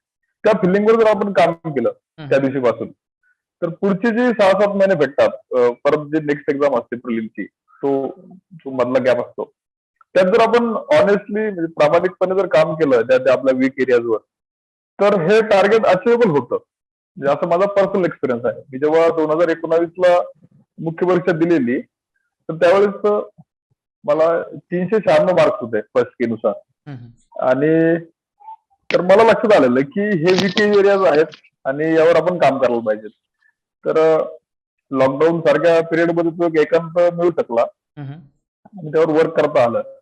तर जेव्हा मी सेकंड मेन्स दिली तेव्हा माझा स्कोर जवळपास 60-70 मार्कांनी वाढलेला होता त्याच वेळेस. हा, जे आपल्यातल्या ज्या कमतरता आपण जाणवतात त्या दिवशी जेव्हा आपला फर्स्ट अटेम्प्ट असतो, त्या कमतरतावर जर आपण प्रामाणिकपणे काम केलं आणि दररोजचं जर आत्मपरीक्षण करत राहिलो, आपण एक ट्रॅक रेकॉर्ड जर ठेवत राहिलो, तर हे म्हणजे आपण लवकर त्यातनं एक तिथपर्यंत पोहोचू शकतो, असं मला म्हणायचं. अच्छा, आपल्याला एक लाईव्ह मधून व्ह्युअर्सनी एक प्रश्न टाकलाय शुभम बडगान यांनी. स्पर्धा परीक्षेतील राजरोसपणे होणाऱ्या गैरव्यवहारांवर सुद्धा प्रकाश टाका. नक्कीच हा पण आपण पॉईंट पुढे घेणारच आहेत, जे गैरव्यवहार होतात स्पर्धा परीक्षांमध्ये वगैरे, नक्कीच घेऊया. तर राहुल सर आणि हर्षल सर आणि प्रवीण सर, मला याच्यातमध्ये तुमच्या तिघांना एक कॉमन प्रश्न असा विचारायचा आहे. आता स्पर्धा परीक्षेची तयारी तुम्ही तिघांनी सुद्धा तयाऱ्या पण बघितलेल्या आहेत, तुम्ही तयाऱ्या पण करून घेता सगळ्या काही गोष्टी, त्याचा तुम्हाला खूप चांगला अनुभव आहे. तर या क्षेत्रामध्ये तुम्ही जे आता येणारे मुलं बघतायत, तर हे जास्त करून आपला मित्र करतोय, नातेवाईक कोणीतरी लागलाय किंवा काही झालाय म्हणून जास्त अट्रॅक्ट होत आहेत. आणि दुसरी गोष्ट, फक्त तिथे एक सध्याचं जे अपयश आहे की आपण जे त्याला बेरोजगारी वगैरे, राहुल सरांनी आत्ताच सांगितलं की बेरोजगारीचं प्रमाण खूप आहे, मग घरचे प्रेशर देतात, सामाजिक प्रेशर असतं, सगळं काही प्रेशर असतं. फक्त हे तात्पुरतं टाळण्यासाठी पुण्याला वगैरे जाऊन क्लासेस लावायचे, आणि क्लासेस लावणं खरंच गरजेचं पण आहे का, हे पण मला या क्वेश्चनमधून तुम्हाला विचारायचं, या प्रश्नांमधून, की क्लासेस पण लावणं खरंच गरजेचं आहे का, बिना क्लासेसचं पण होतं, तुम्ही स्वतः सेल्फ स्टडी करूनही स्पर्धा परीक्षा क्रॅक करू शकता का? ऍक्च्युली काय, क्लास लावण्याचा फायदा असा असतो की जो सिलेबस असतो आपल्याला दिलेला, तर तो लवकर कव्हर होण्यास मदत होते. माझा एक एक्सपिरियन्स सांगतो, कारण की मी जेव्हा जॉब केला 4 वर्ष, तर माझा जवळजवळ कॉन्टॅक्ट लूज झाला होता अभ्यासापासून. आणि असं जनरली कोणी करत नाही की चांगला जॉब आहे, त्यात अजून ऑफर येत आहेत चांगल्या, आणि परत ते सोडून आपण इकडे जायचं. तर माझ्या समोर एक ऑप्शन एकच होता की याचं स्वरूप आणि स्कोप लवकरात लवकर समजून घेणे, याचं लिमिट किती आहे सिलेबसची आणि त्याला किती वेळ लागू शकतो कव्हर करायला. क्लास लावण्यामधून फायदा हा होतो की एक्सपर्ट असतात, जे आपण ट्रायल अँड एरर करणार असतो विदाऊट क्लास, ती तिथं सुधारायला मदत होते. आणि एक आपला आता क्लासमध्ये प्रकार आहेत बरेच, तर तो एक आपल्याला तेवढे डिस्टन्स घेता आले पाहिजे की कुठला क्लास लावायचा, आणि त्या क्लासमध्ये आपला एक मेंटर शोधता आला पाहिजे, जो आपल्याला काही छोट्या मोठ्या अडचणी येतात दररोज अभ्यास करताना, तर त्याविषयी त्यांनी जे डाऊट क्लिअरिंग असतं ते सगळं त्यांच्याकडून होईल, असं एक मेंटर शोधणं आपलं आवश्यक असतं. तर तो प्रत्येकाने जर शोधला तर एक कंटिन्यू गायडन्स रिक्वायर्ड असतं विविध स्टेप्सवर. म्हणजे प्रिलिम झाल्यानंतर मेन्सचा थोडं वेगळा असतो सिलेबस, आणि त्याचे वेगळ्या पद्धतीने अभ्यास करायची गरज असते. प्लस ते झालं की इंटरव्ह्यूचं एक वेगळं असतं. ह्या प्रत्येक टप्प्यावर एका मेंटरची आवश्यकता जरूर असतो. मेंटर आपल्याला आपण कोणामध्ये शोधतो, इट मे बी आपला फ्रेंड असू शकतो एखादा, किंवा एखादे सर असू शकतात, जे कोणी असेल, पण एक मेंटर आपल्याला आवश्यक असला पाहिजे, जेणेकरून आपल्याला कॉन्टॅक्ट होईल त्यांच्यासोबत. त्याआधी कुठला प्रश्न विचारला आपण? आता मी राहुल सरांना आणि हर्षल सरांना विचारतोय सेम हेच. सर, क्लासेस तुम्हाला वाटतं का क्लासेस एवढं गरजेचं आहे की प्रत्येकाने क्लासेस लावलेच पाहिजे याच्यासाठी? कसं याच्यामध्ये तुम्ही सेल्फ मोटिवेशन किंवा सेल्फ स्टडीने काम करू शकता? सुरुवातीला तर मी हे सांगेल की प्रत्येकाची अभ्यास करायची पद्धत वेगळी आहे. या क्षेत्रामध्ये नवीन असल्यानंतर तुम्हाला आता 2016 नंतर जिओचा जो टप्पा आला, त्यामुळे इंटरनेट असेसिबिलिटी जी आहे तर ती खूप मोठ्या प्रमाणावर वाढलेली. त्यामुळे तुम्हाला अभ्यासाचं साहित्य वगैरे ह्या गोष्टी तिकडे अवेलेबल होतात. पण जसं आता यशस्वी झालेले लोक जर सांगतात, तुम्ही त्याआधी जो प्रश्न विचारला होता की यासाठी यशाचा फॉर्म्युला आहे का, तर त्यावरती सरांनी उत्तर देतानाच सांगितलं की माझं मला कळतं पेपरून देऊन आल्यानंतर की यासाठी कुठल्या विषयांमध्ये मला तयारी करायची आवश्यकता आहे. तसं प्रत्येकाचा फॉर्म्युला यामध्ये वेगळा असणार आहे, कारण प्रत्येकाची तयारी वेगळी असणार आहे. एक्झॅक्टली तसंच मी क्लासच्या बाबतीत सांगेल की क्लास सुद्धा वेगवेगळ्या माध्यमातून मदतीचा ठरत होता. आधीच्या परीक्षांसाठी बोलचाल, गट क गट ब साठी, तर त्यामध्ये रायटिंग भाग एवढा डीप मध्ये नसतो. पण तुम्ही आता युपीएससी आणि एमपीएससी बद्दल आता बदललेल्या सिलेबस नुसार जर बोलत असाल, तर इकडे तुम्हाला एक कोणीतरी पेपर तपासून देणारा तरी निदान तिकडे लागतो. त्यासाठी तुम्ही क्लासच लावा असं मी सजेस्ट करणार नाही, पण तुमच्याकडे कोणीतरी असं असावं की ज्याने त्या गोष्टी त्या दृष्टिकोनातून बघितलेल्या आहेत. एक अनुभव आणि यामध्ये- गायडन्स देणारा व्यक्ती असावा. अमोल सरांनी म्हटलं तसं मी सहमत आहे त्यांना की मेंटॉर वगैरे, पण कधी कधी बऱ्याच वेळ काय होतं माहिती सर, हम्म. बऱ्याच कालावधीनंतर कळतं की आपलं मेंटर चुकीचं आहे. हा हा हा आणि हा याच्यामध्ये चुकी विद्यार्थ्यांची नसते सर. म्हणजे आता मी नाव नाही घेणार, तुम्ही बहुतेक मागच्या वर्षी लॉकडाऊन मध्ये व्हिडिओ ऑडिओ बरेच लोकांचे पाहिले असतील, त्यांचे पब्लिशही खूप फेमस आहे. तर एका कार्यकर्त्यांनी त्यांना प्रश्न विचारला, ते बरेच एक समाज सुधारकाबद्दल एक थोडं पातळी सोडून बोलले होते. त्याबद्दल एका कार्यकर्त्यांनी त्यांना फोन वगैरे केला आणि विचारलं की बा असं असं आहे, तुम्ही स्वतः हे करता ते करता, तुम्ही किती एक्झाम दिलेलं आहे. आता तो व्यक्तीचं सध्या नंबर 1 पब्लिकेशनचं पुस्तक आहे, क्लासेस आहे, 1 ते 1.5 लाख फॉलोअर आहे त्याला युट्यूबला वगैरे. तो व्यक्ती बोलतो खूप छान बोलतो, म्हणजे तो वक्ता म्हणून खूप छान आहे. आणि विषय काय आहे, ज्यावेळेस समोरच्या व्यक्तीने त्याला विचारलं की सर प्री किती वेळेस पास झालेले आहे तुम्ही, मेन्सला किती क्वालिफाय होते, तर तो दबक्या आवाजात म्हटला मेन दिलेली नाही म्हणे. आणि तो व्यक्ती 40 दिवसात 100 पैकी 65 मार्क्स पाडण्याची गॅरंटी देतो. तर आता तुम्ही मला सांगा की आता एक राहुल, मिनिट की तुम्ही मला सांगा की जर एसटीआयच्या 33-35 आता यावेळेस आल्या ती गोष्ट वेगळी आहे, एवढ्या कमी जागा जर का येत असतील आणि विद्यार्थी जर का अशा मायाजालामध्ये फसत असेल, त्याच्यात जर का त्याचे 1-1.5 वर्ष वाया जात असतील, तर तो अटकला ना. तो तर भाबळा भोळा बाबळा आहे ना, तो पब्लिसिटी पाहून पोहला. बरोबर. तर शोधण्यातही खूप महत्वाची भूमिका आहे. Yes, आणि विशेष म्हणजे काय आहे माहितीये का, कॉम्पिटिशन एवढी वाढलेली आहे की तुम्ही क्लासेस शिवाय सक्सेस होण्याचं प्रमाण खरोखर कमी झालेलं आहे. कारण तो शार्पनेस जो असतो ना, क्रीम लेअर मध्ये येण्यासाठी 4-5 मार्कांचा, खरोखर मेंटॉर जर का चांगला असेल, क्लासेस वाले चांगले Yes. असेल, तर तुमच्यात तो शार्पनेस आणतात. आणि जो हो एखादा कट ऑफ जर का 50 मार्काचा आहे, तो 45 ऍव्हरेज सर्वांना पडतात. म्हणजे 5 मार्क असतात ना, जे तुमचे वीक पॉईंट असतात, त्यांना कव्हर करण्यासाठी योग्य गायडन्सची गरज असते. फक्त ती योग्य गायडन्स पर्यंत पोहोचता आलं पाहिजे. पण होतं काय माहितीये का, जो व्यक्ती प्रॉपर गायडन्स करतो ना, तो कधीच मार्केटिंग करत नाही, त्याला गरजही पडत नाही, तुमच्यापर्यंत येतच नाही. राहुल सर, आणि हे जे याच प्रश्नावरती एक प्रश्न आलेला आहे तुम्हाला, विनोद इंगळे सरांचा, की त्यांनी विचारलंय की बदलती परीक्षा पद्धती आणि जागाची उपलब्धता याचा विचार जर केला तर स्पर्धा परीक्षांमध्ये यावं का? आणि मी याच्यात एक प्रश्न ऍड करतोय, जर का बदलती परीक्षा पद्धती सध्या जर विचार केला तर तुम्हाला गायडन्स करायला एक्सपिरियन्स व्यक्ती मिळेल का? आता याच्यावर मी बोलेल. अमोल सर, तुम्ही सहमत असले तर मला सांगा नक्की सहमत आहे की नाही म्हणून. अमोल सरला विचारेल मी. आता काय झालंय, राज्यसेवेनं सिलेबस बदललाय, त्यांचा डिस्क्रिप्टिव्ह केलाय. याच्यामुळे काय होणार माहितीये का, जे गल्ली गल्लीमध्ये क्लासचे डब्बे घेऊन बसलेले होते ना, त्यांचा डब्बा गुल होणार. आणि सर ज्याप्रमाणे म्हटले की तुमचा रिटर्न जो पेपर आहे, तो पेपर चेक करण्यासाठी तुम्हाला प्रॉपर मेंटरची गरज लागणार आहे, की तो तुम्हाला सांगेल की तुमची चूक कुठे आहे, हे कुठे, आणि हे तुम्हाला गल्लीत नाही मिळणार आहे. त्याच्यामुळे हे बंद होईल. आणि दुसरी गोष्ट काय आहे की आयोगाच्याही लक्षात आलेलं आहे की मुलांचे जे एमसीक्यू टॅकल करण्याची जी पद्धत आहे, ती इतकी जास्त डेव्हलप झालेली आहे की तुम्ही बेसिक गोष्टी जर का विचारला त्या त्यांना येणार नाही, पण ते अँसरापर्यंत पोहोच. आणि अमोल सर सहमत असतील, येणाऱ्या काही काळात जर का 23-24 ची ऍड जर का आपण म्हटली सर, तर कंबाईन पण डिस्क्रिप्टिव्ह होऊ शकते. एक माझं वैयक्तिक मत आहे. काय म्हणाल तुम्ही याबद्दल? ते जे क्लासचा आपण मुद्दा मांडलाय, तो आता जेव्हा तिथे क्वालिटीच लागणार आहे. कारण की रिटर्न म्हटल्यावर आता युपीएससीच्या लेवलला गेली एक्झाम, आणि आपलं सिलेबसही सेमच आहे युपीएससीचा आणि एमपीएससीचा. त्यामुळे जे क्वालिटी मेंटॉर आहेत, आता म्हणजे ते सस्टेन करणार आहेत यात. ऑब्व्हियसली ऍक्च्युअली कसं आहे, ते ऑफिसर आणि इन्स्पेक्टर, त्यामध्ये थोडा एक डिफरन्स असल्यामुळं, आणि प्लस गॅजेटेड नॉन गॅजेटेड, त्यामुळे तेवढी करण्याची आवश्यकता नाही कंबाईन मध्ये.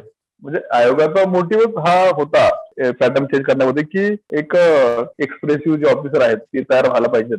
या दृष्टीनं ते जेव्हा आम्ही श्री चंद्रकांत दळवी सरांचं ते लेक्चर ऐकलं, मागे पुण्यामध्ये कार्यक्रम झाला, ते सरच समिती अध्यक्ष होते की पॅटर्न चेंज करायचा आहे. जे ऑब्जेक्टिव्ह टू रिटर्न हा जो चेंज झालाय, तो सरांची जी कमिटी होती त्यांनी शिफारस केलेला आहे. तर सरांचं मत असं होतं की जो एक सेन्स डेव्हलप व्हायला पाहिजे ऑफिसर मध्ये, जो युपीएससी आयएस जर असेल तर त्याच्यात तो जाणवतो.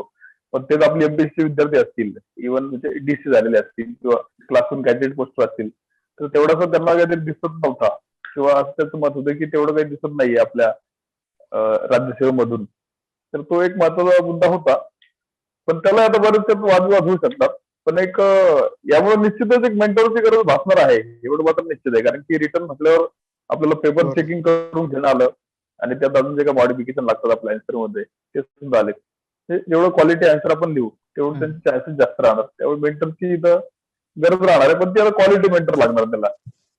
याच गोष्टीवर ना बरोबर. हर्षल सर आणि प्रवीण सर आणि विष्णू सर, मी तुम्हाला जॉईंटली एक क्वेश्चन विचारतो.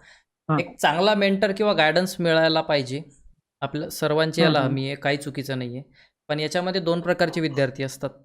एक असतो जो पहिल्या अटेम्प्ट मध्ये प्री मेन्स क्रॅक करून, इंटरव्ह्यू क्रॅक करून आपली जागा घेतो आणि तो सक्सेसफुल होतो. आणि एक विद्यार्थी असतो जो की 4, 5, 6 वर्ष, वेळ पडली तर 8, 10 वर्ष याच चक्रव्यूहात अडकून जातोय. ज्याच्याकडे मेंटर कंटिन्युअसली, मेंटरही बदलतात, लोकही बदलतात, क्लासेसही बदलतात, परीक्षांचा सिलेबसही बदलतो, परीक्षा पद्धती बदलते, सगळं काही अनुभवतो, पण तो सक्सेसफुल होत नाही. आणि काही जे असतात जे फर्स्ट अटेम्प्टमध्येच सक्सेसफुल होतात. तर याच्यामध्ये काही प्रोडक्टिव्ह स्टडीज, हर्षल सर हा तुमचा टॉपिक आहे मोस्टली, तुम्ही याच्यावरती खूप चांगल्या प्रकारे समजून सांगू शकता. तर प्रोडक्टिव्ह स्टडीज, कारण बऱ्याच जणांचं मेंटरचं असं म्हणणं असतं की तुम्ही 18 तास अभ्यास करताय म्हणजे तुम्ही सक्सेसफुल होणार, असं नाही. तुम्हाला प्रोडक्टिव्ह स्टडीज करावं लागतील. त्यामध्ये तुम्ही दिवसाचे 4 ते 5 तास जरी स्टडी केला तरी तुम्ही पहिल्या, दुसऱ्या, हार्डली तिसऱ्या अटेम्प्टमध्ये सक्सेसफुल याच्यामध्ये होऊ शकाल. तर प्रोडक्टिव्ह स्टडीज म्हणजे नेमकं काय आणि तो कसा केला पाहिजे, याच्यावरती प्रवीण सर, हर्षल सर थोडा प्रकाश टाका. कारण प्रोडक्टिव्ह स्टडीज आजच्या विद्यार्थ्यांना खूप गरज आहे ते जाणून घेण्याची. कारण मेंढी वळणासारखं फक्त वर्षानुवर्ष तेच करत जे चाललेत त्याला आळा आला पाहिजेत आणि जास्तीत जास्त आपले मुलं त्याच्यात सक्सेसफुल झाले. सुरुवातीला जर आपण परीक्षांचे प्रकार समजून घेतले तर आपल्याला प्रोडक्टिव्ह स्टडी करायला सोपं होईल. जसं की बऱ्याच वेळा गैरसमज पालकांचा आणि विद्यार्थ्यांचा हा असतो की या परीक्षेचा सिलेबस आणि युपीएससीचा सिलेबस सारखा आहे. जर तू बाबा युपीएससीचा अभ्यास करतोय तर PSI STS सहज होऊन जाईल. पण तिथे टेस्ट मॅच खेळणाऱ्या प्लेअरला IPL मध्ये उतरवून तुम्ही जर 20 ओव्हरमध्ये शतक मारायला सांगाल तर ते अवघड आहे. एक्झॅक्टली टाइम मॅनेजमेंट तुम्ही ज्यावेळेस कंबाईनच्या परीक्षा देत असता, संयुक्त परीक्षा देत असता, त्यावेळेस तुम्हाला टाइम मॅनेजमेंट खूप महत्वाचं असतं आणि त्यावेळेस तुम्हाला त्या लेवलचा अभ्यास, त्या फॅक्च्युअल्स तशा लागतात. तेच तुम्ही युपीएससीच्या बाबतीत याल तर युपीएससी मध्ये तुम्हाला रिटर्न क्वेश्चन असतात, 20-20, 25-25 क्वेश्चन तुम्हाला लिहावे लागतात. त्यामध्ये मुद्दे असतात, त्यामध्ये प्रश्नाचं स्वरूप वेगळं असतं आणि ते लिहिण्यासाठी तुम्हाला तसा अभ्यास करावा लागतो. मग याचा अर्थ असा होतो की प्रिलिम्स जी असते तर आपल्याला ती एक चाळणी परीक्षा सारखी आहे. जे तुम्ही फॉर्म बद्दल बोलला आहात की 6 लाख 3 लाख फॉर्म येतात, तर त्यातले बरेचसे फॉर्म कमी करण्यासाठी ही चाळणी परीक्षा आयोग तिथे लावतो. बरोबर. त्यामध्ये पहिल्या चाळणी परीक्षेमधून प्रिलिम्सला आपण जर टॅकल करू शकत नाहीये, आपल्याकडनं 1 वर्ष 2 वर्ष काहीतरी चुका होत आहेत, कंटिन्युअसली होत आहेत. आणि या परीक्षांचं असं असतं की जोपर्यंत परीक्षेला हवं ते तुमच्या संपूर्ण व्यक्तिमत्वामध्ये, अभ्यासामध्ये येत नाही तोपर्यंत परीक्षा तुम्हाला स्वीकारत नाही. ज्या चुका विद्यार्थ्यांकडून होतात, जे मेंटर आहेत त्यांच्याकडून झाल्या असतील किंवा आमच्या सारख्यांकडून झाल्या असतील, की आज जे लोक पलीकडच्या खुर्चीवर जाऊन बसले आहेत, अधिकारी झालेले आहेत, त्यांना त्या गोष्टी समजल्या आहेत की परीक्षेला नेमकं काय हवंय आणि त्या गोष्टीची तयारी त्यांनी केली आहे. इकडे मुलांना परीक्षेची तयारी कशी करतात हे जोपर्यंत कळत नाही, एक्झामची डिमांड काय आहे, यशस्वी झालेल्या अधिकाऱ्यांपैकी कोणीच असं नसेल की ज्यांनी 5-5, 10-10 वर्षाच्या प्रश्नपत्रिकांचा अभ्यास केला नसेल. तर विद्यार्थ्यांना ह्या गोष्टी सांगण्यात याव्या. स्पर्धा परीक्षेचा अभ्यास करताना सुरुवातीला प्रश्नपत्रिकांचा अभ्यास करणं महत्वाचा असतो, ना की तुम्ही क्लासेसचे मोठे ते पोस्टर बॉयचे बॅनर वाचून किंवा कुठलेही भाषण ऐकून मी काय होतो आणि काय करून कसं झालो. तर यासाठी अगदी पेड बेसिसवरती ही गिफ्ट स्वरूपात लोकांना सांगून त्यांना बोलवण्यात येतात, त्यांचे मोठमोठे सेमिनार ऑर्गनाईज केले जातात. पुण्यासारख्या शहरामध्ये क्लासेसवाले करतात. त्यापेक्षा तुम्ही विद्यार्थ्यांना ग्रामीण भागामध्ये जाऊन त्यांच्या टेस्ट घ्या, त्यांना फ्री टेस्ट प्रोव्हाइड करा. त्यातून रिझल्ट आला तर तुम्ही नक्की त्यांचा बॅनर लावा ना. त्याचबरोबर यामध्ये विद्यार्थ्यांना प्रोडक्टिव्ह स्टडी करत असताना हिस्ट्री, जिओग्राफी सारख्या विषयांमध्ये तुम्ही ह्युमॅनिटीजच्या सब्जेक्टकडे त्यांना वळायला सांगता. 10वी 12वी नंतरच यांचे जे कंबाईन बॅचेस असतात, कॉम्प्रिहेन्सिव्ह बॅचेस 3 वर्षाचे असतात, तर त्यावेळेस 12वी नंतर काय करायचं तर हे त्यांना ह्युमॅनिटीजच्या साईडला ओढतात आणि ह्युमॅनिटीज केल्यानंतर काय करायचंय याकडे ते सांगतच नाही.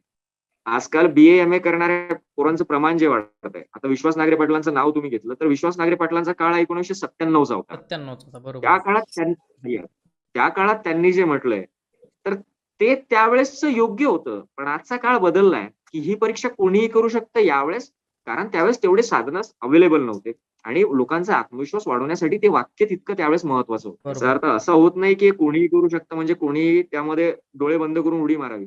तुम्ही 12वी नंतर जर हा निर्णय घेतात तर तेवढे सज्ञान तुम्ही आहात, तुमचे पालकही आहात. बरोबर आहे. आणि आपली यामध्ये आपली एक क्रेडिबिलिटी अजून एक किती आपण हे स्वतः त्याला एक म्हणजे परीक्षा स्वतःची करणं घेतली गरजेचं पाहिजे. बरोबर आहे, बरोबर आहे. प्रवीण आणि सर. यामध्ये मी समोर एक प्रश्न करेन राहुल सरांना, हां. की त्यामध्ये एक गोष्ट अशी आहे की जसं JEE परीक्षा होतात हं, त्यामध्ये त्यामध्ये सुद्धा डेडली कॉम्पिटिशन आहे. हं. रॅट रेस त्यामध्ये सुद्धा आहे मार्कांची. या अगोदरचा काळ जर बघितला मागच्या पिढीच्या आधीचा, तर डीएड नावाचा एक प्रकार होता, नागपूर डीएड. आपल्या आजूबाजूला जेवढे शिक्षक असतील सर्वे जर केला तर नागपूर डीएड वाले शिक्षक आपल्या भागातले खूप जास्त आढळतात. हं. आज या डीएड कॉलेजची जर माहिती काढली तर डीएड कॉलेजला ऍडमिशन नाही. नाही. प्रत्येक क्षेत्रामध्ये स्लॅग हा येत असतो, रिसेशन हे येत असतं. आज IT वाल्यांचं बघितलं तर तुमच्याकडे टेस्टिंग नावाचा हा जो प्रकार आहे, वेलोसिटी क्लासेस, नावं वगैरे मी घेणार नाही कोणाचे, हं, पण हं. हे जे प्रकार हे का चालतात? तर यामध्ये कुठेतरी मेंढीवळण होतं हे मान्य करतो. पण या मेंढीवळणामध्ये स्वतःच एक वेगळं व्यक्तिमत्व असेल, तुम्हाला त्या क्षेत्राची पूर्ण माहिती असेल तर तुम्ही त्यात नक्की टिकाल. हं, हं, हं, हं. आणि राहिला विषय यामध्ये स्पर्धा परीक्षा तुमच्या आयुष्याचा भाग होऊन बसतो. तुम्ही त्या चक्रव्यूहात अटकता वगैरे असं काही नसतं. तुमच्यावरती असतं. जसं तुम्ही म्हणाले विद्यार्थी 2 प्रकारचे असतात. विद्यार्थी 2 प्रकारचे कधीच नसतात. विद्यार्थ्यांचे अनेक प्रकार असतात. हं, हं, हं. की एका वर्षात येऊन तयारी करणारा विद्यार्थी जसं भासवल्या जातं तसं अजिबात नसतं. 3 वर्ष फर्ग्युसन कॉलेजला होतो. खूप गरीब होतो. मला इंग्रजी बोलता यायचं नाही. मी असं करायचो, तसा करायचो. मी UPSCतून इतक्या कमी वयात झालो. ह्या ज्या गोष्टी आहेत आणि त्याच्यावरती पुस्तक येतं. तर त्याच्या मागचा इतिहास, अगदी पहिल्या वर्षापासून केलेली तयारी, कॉलेजच्या 11वी-12वी पासून केलेलं इंग्लिश मधलं ग्रॅज्युएशन, या सगळ्या गोष्टी लपवल्या जातात. अच्छा. आणि त्या पुस्तकांमध्ये तेवढंच सांगितलं जातं की हा एक पोस्टर बॉय असतो हं, अक्षरशः. हं, हं, हं, आणि हं. हा पोस्टर बॉय क्लासवाले प्रमोट करतात. आणि हा अच्छा. पोस्टर बॉय बघून येणारे जे आहेत ना, ते अट्रॅक्ट होतात. हे मार्केटिंग अट्रॅक्ट स्ट्रॅटेजी. होणारे असतात ना, येस, हे अट्रॅक्ट होणारे असतात ना, एवढून पण जातात. पण जे पोरं खरंच प्रामाणिकपणे आलेत आणि ते 7 वर्ष नाही, वयाच्या शेवटच्या अटेम्प्ट पर्यंत पण तयारी करणारे लोक आहेत आणि जे ठरवून असतात की जसं तुम्ही आता नुकता झालेला पृथ्वीराजचा सिनेमा बघितला असेल की पृथ्वीराज त्याला अनेक वेळा सोडतो पण त्याच्या तावडीत तो एकदाच सापडतो आणि तो त्याला कैद करतो. तसं या अटेम्प्ट देत असताना तुम्ही किती वेळा हरल्यात याला महत्व नाहीये. आज सक्सेसफुल झालेल्या अधिकाऱ्यांना तुम्ही विचारलं नसेल की तुम्ही किती परीक्षा दिल्यात, नाही कोणी विचारत नाही. एकदा गळ्यात तुमच्या विजयाची माला पडली की तुमचे अटेम्प्ट वगैरे ह्या सेकंडरी गोष्टी ठरतात. त्यामुळे तयारी करणाऱ्या विद्यार्थ्यांना माझी एकच कळकळीची विनंती आहे, तुम्ही 4, 5, 10 किती परीक्षा नापास होत आहेत त्यापेक्षा तुम्ही या परीक्षेतून काहीतरी घेऊन जर बाहेर पडताय तर तुम्ही नक्कीच सक्सेसफुल आहात. बरोबर आहे तुमचं. सर, तर मला एक प्रश्न आहे. तुमचं पॉझिटिव्ह वेनी विष्णू एक मिनिट तुमचं पॉझिटिव्ह वेनी या सगळ्या गोष्टी अगदी बरोबर आहे. मी प्रवीण सरांकडे जाणार आहे त्याच्याच अगोदर एक गोष्ट सांगतोय. एक तुम्ही 10 वेळेस 5 वेळेस अटेम्प्ट करा नक्की मान्य आहे. पण याच्यामध्ये पैसा, वय, सामाजिक दायित्व, तुमची जबाबदारी हे कुठे मागं पडतं, वय वाढतं, त्याच्यानंतर सामाजिक जे प्रॉब्लेम येतात मी डायरेक्टली सांगतो, लग्न होत नाही. मराठा समाजामध्ये शेती करणारी फॅमिली असते, सरळ सरळ आपले शेतकरी कुटुंब असतं. शेतीच्या उत्पन्नावरती घरचे पैसे पाठवून पुण्याला तुम्हाला पैसे पुरवतात, पुण्याला किंवा जिथे कुठे तुम्ही राहता तिथे. वय वाढून जातं, तिशीत येता, त्याच्यानंतर जो प्रॉब्लेम चालू होतो, जे प्रेशराईज करणं चालू होतं, जे मानसिक तणाव वाढतो, या सगळ्या गोष्टींमध्ये मग कुठपर्यंत हे सर्व करायचं. मी हे नाही म्हणत आहे, मी डिमोटिवेट करायचा माझा कोणताही उद्देश नाही आहे कोणाला या या सगळ्या गोष्टींना. पण आपल्याला दोन्ही साईड बघावं लागतील ना. जे काही 1, 2, 3, 4 अटेम्प्टमध्ये सक्सेसफुल होतात आणि जे काही आणखी काही वेळ लागवते, तर मग त्याच्यासाठी प्लॅन बी या या या क्षेत्रात आपल्याला माहिती आहे ज्याचा सक्सेस रेशोच 0.01% आहे. इतकं जर का म्हणजे कॉम्पिटिशनचं इतकं खतरनाक जाळं आहे, तर त्याच्यामध्ये येतानाच आपण प्लॅन बी बनवून का नाही यायचं मग? आणि एक आपल्याला स्वतःला एक वेळ का नाही द्यायचा की चला मी 2 वेळेस, पहिल्या वेळेस मी अटेम्प्ट दिला, मला माहिती झालं की परीक्षा कशी असते, सिलेबस कसा असतो, कशी तयारी करायची असते, काय असतं. सेकंड टाईमला मी अटेम्प्ट दिला, माझं 4 मार्काने गेलं, 5 मार्काने गेलं. थर्ड टाईमला मी आता अटेम्प्ट देणार, चांगल्या प्रकारे करणार. तिसऱ्या वेळेसही नाही झालं, मी चौथ्या वेळेस अटेम्प्ट करणार आणि त्याच्यानंतर मी माझ्या प्लॅन बीची पण तयारी करून ठेवणार आहे. हे योग्य नाही आहे का? कारण किंवा मी म्हणेन की कंटिन्युअसली प्रॅक्टिस करून तीर चालवत आहे, पण तो योग्य जागी लागत नाही आहे, तर मग त्याच्यात जसं मागच्या वेळेस तुम्ही सांगितलं की आपण आपली कॅपॅबिलिटी काय ती पण ओळखून एक टर्नओव्हर की यू टर्न घेतला नाही पाहिजे का? योग्य नाही का? प्रवीण सर, तुमच्याकडे बरेच विद्यार्थी येतात, तुम्ही बऱ्याच विद्यार्थ्यांची तयारी सुद्धा करता, तर याच्यामध्ये तुम्हाला काय वाटतं की नेमकं याच्यामध्ये खरं म्हणजे आता या प्रश्नाचं जे उत्तर आहे हे थोडंसं आपण त्याचा सर्वांगीण विचार करणं गरजेचं आहे. पहिली गोष्ट म्हणजे जसं की तुम्ही म्हणालाच आहेत की बरीच वर्ष वाया जातात, तर माझा एक असा अंदाज आहे की साधारणतः मुलं जी काही तयारी करत आहेत तर 6 ते 8 वर्ष या परीक्षांमध्ये घालवतात. हम्म, आणि जी की उमेदीची वर्ष असतात. म्हणजे बेसिकली काय आहे ना, आपल्याकडे ग्रॅज्युएशन पर्यंत मुलं सिक्युअर्ड असतात. फार फार तर अजून सिक्युअर्ड व्हायचं तर 2 वर्ष कुठेतरी पीजीला ऍडमिशन घ्या, म्हणजे 2 वर्ष अजून सिक्युअर्ड होऊ. अजून सिक्युअर. म्हणजे करिअरच्या दृष्टिकोनातून त्यांना सुचतच नाही ना नेमकं काय करायचं, हम्म. मुलं असतील किंवा मुली असतील. आणि मग बीकॉम झालं, एमकॉम झालं किंवा MA झालं किंवा अजून काय झालं, म्हणजे थोडक्यात काय, जी युजी किंवा पीजी झाल्यानंतर मुलं याचा विचार करतात आता करायचं काय. हम्म. आणि मग करायचं काय, तो दुसरा एक अधिकारी झाला किंवा सरकारी नोकरी लागली, मग आपण याच्याकडे यायचं, मग आता आपण तयारी सुरू करायची. खरं तर मूळ मुद्दा इथंच आहे की आपल्याकडे तयारी उशिरानं सुरू केली जाते. याची कारणं वेगवेगळी असू शकतात. त्यांना उशिरानं ते माहिती झालेलं असतं आणि त्याच्यामुळे ही जी वर्ष आहे पुढे ती वाढत जातात. आणि याचा जो काही परिणाम आहे हा त्या व्यक्तीवर तर होतोच, परंतु त्याच्या कुटुंबावरही, म्हणजे कुटुंबावरही होतो. आई वडिलांनाही त्याचं टेन्शन असतं, त्याला स्वतःही टेन्शन असतं. मग तो फ्रस्ट्रेशन मध्ये जातो, कारण आई वडिलांच्या अपेक्षा वाढीस लागलेल्या असतात. आणि दुसरी गोष्ट म्हणजे बरीच मुलं विशेषतः पुण्यामध्ये स्पर्धा परीक्षेच्या तयारीसाठी येतात. आता सदाशिव पेठ असेल, नारायण पेठ असेल, मला वाटतं ही जी इकॉनॉमी आहे ना, म्हणजे महाराष्ट्राची जी इकॉनॉमी आहे ना, त्याच्यामध्ये त्या इकॉनॉमीमध्ये स्पर्धा परीक्षाच्या जी काही पोरं आहेत त्यांचा खूप मोठा हातभार आहे. जसं की तुम्ही बघू शकता, आता ते पर्सेंटेज किती आहे तेवढं फक्त काढावं लागेल, परंतु ते मेजर पोर्शन आहे तो. आता विशेषतः तुम्ही बघू शकता की या स्पर्धा परीक्षांच्या विद्यार्थ्यांवर किती जण आपली पोटं भरतात. सगळ्यात पहिल्यांदा पोट भरतं ते म्हणजे राज्य सरकार, असं मला वाटतं. कारण एका पोरांची फी या ठिकाणी ऍडमिशन फी घेता तुम्ही, परीक्षे फॉर्म भरायची 300 ते 500 रुपये, आणि परीक्षेला विद्यार्थी बसतात 3 ते 5 लाख मुलं. समजा 5 लाख गुणिले 300 जर आपण केलं तर ते किती कोट्यवधी रुपये होतात. म्हणजे शासनाला तो एक महसूल मिळतो. बरोबर. दुसरं, विद्यार्थ्यांच्या हाती काय येतं. आता जर राज्यसेवेची जाहिरात जर बघितली तर आकडा माझ्या समोर आहे की 161 वॅकन्सीसाठी जागा जाहिरात आलेली आहे, की ज्यामध्ये जवळपास 3 ते 5 लाख विद्यार्थी बसणार आहेत, अपिअर होणार आहेत. आणि ते गट क ची जाहिरात काल परवा आली, त्याच्यामध्ये हास्यास्पद अशी आकडेवारी आहे बघा. उद्योग निरीक्षकासाठी 6 जागा आहेत आणि परीक्षेला बसणार आहेत 3 ते 5 लाख विद्यार्थी. दुसरं म्हणजे एक्साईज जे आहे सब इन्स्पेक्टर, त्यासाठी 9 जागा आहेत. टॅक्स असिस्टंटला 114 जागा आहेत आणि क्लर्क साठी 99 जागा आहेत. म्हणजे 228 250 पर्यंतच्या घरामध्ये हा आकडा जातो. मग राहिलेल्या मुलांनी काय करायचं, म्हणजे ज्याला आपण म्हणतो की 0.1% वगळतात ह्या बाकीच्या मुलांनी काय करायचं. आणि यामुळे काय होतंय की डेमोग्राफिक डिव्हिडंड नावाची एक कन्सेप्ट आहे इकॉनॉमीमध्ये, ज्याला आपण लोकसंख्यकीय लाभांश असं म्हणतो. म्हणजे ही जी मॅन पॉवर आहे आपली, ज्याला आपण आपला देश हा खूप मोठा आहे, तरुणांचा देश आहे, परंतु ही जी काही पॉवर आहे ना, मॅन पॉवर किंवा तरुणांची जी काही शक्ती आहे, ही या ठिकाणी कुठे वेस्ट होतीये, ही सदाशिव पेठ, नारायण पेठ मधल्या अभ्यासिकांमध्ये बसून बसून वेस्ट होतीये. या मुलांकडे टॅलेंट नाहीये का, स्किल नाहीये का, तर आहे, भरपूर आहे. फक्त त्याचं युटिलायझेशन होत नाहीये. कारण हा जो वर्ग आहे हा या ठिकाणी काय म्हणलं आपण की तो चक्रव्यूहामध्ये अडकलेला आहे. याच्यामध्ये जायचं कसं हे सगळ्यांना माहिती आहे, परंतु बाहेर केव्हा यायचं आणि कसं यायचं याच्यातून ते निघत नाही. म्हणजे हा करीन तर मला, म्हणजे खाईल तर तुपाशी नाही तर उपाशी, असं म्हणतो आपण मराठीमध्ये.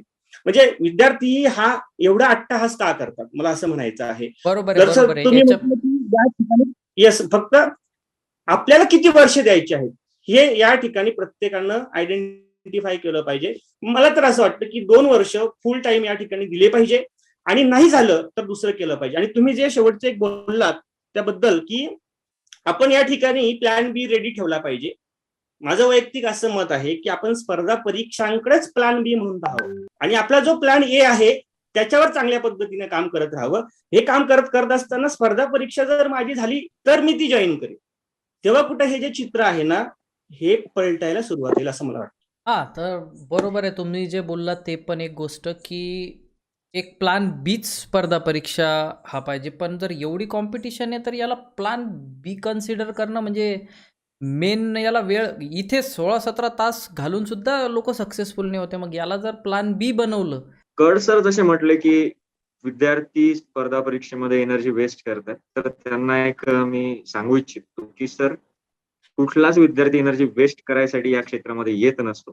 त्याच्या नागरिकत्वाच्या जाणीवा असतील, त्याला या क्षेत्रातून बाहेर पडल्यानंतर तो जो काय व्यवसाय करेल, तो जे काय कुठल्या क्षेत्रामध्ये जाईल, तर त्या क्षेत्रामधलं ज्ञान स्पर्धा परीक्षेची तयारी करणारा पोरगा आणि त्याच्यासोबत काम करणारे इतर लोक, तर यामध्ये फरक निर्माण करण्याचं काम या 6 वर्षात झालेलं असतं.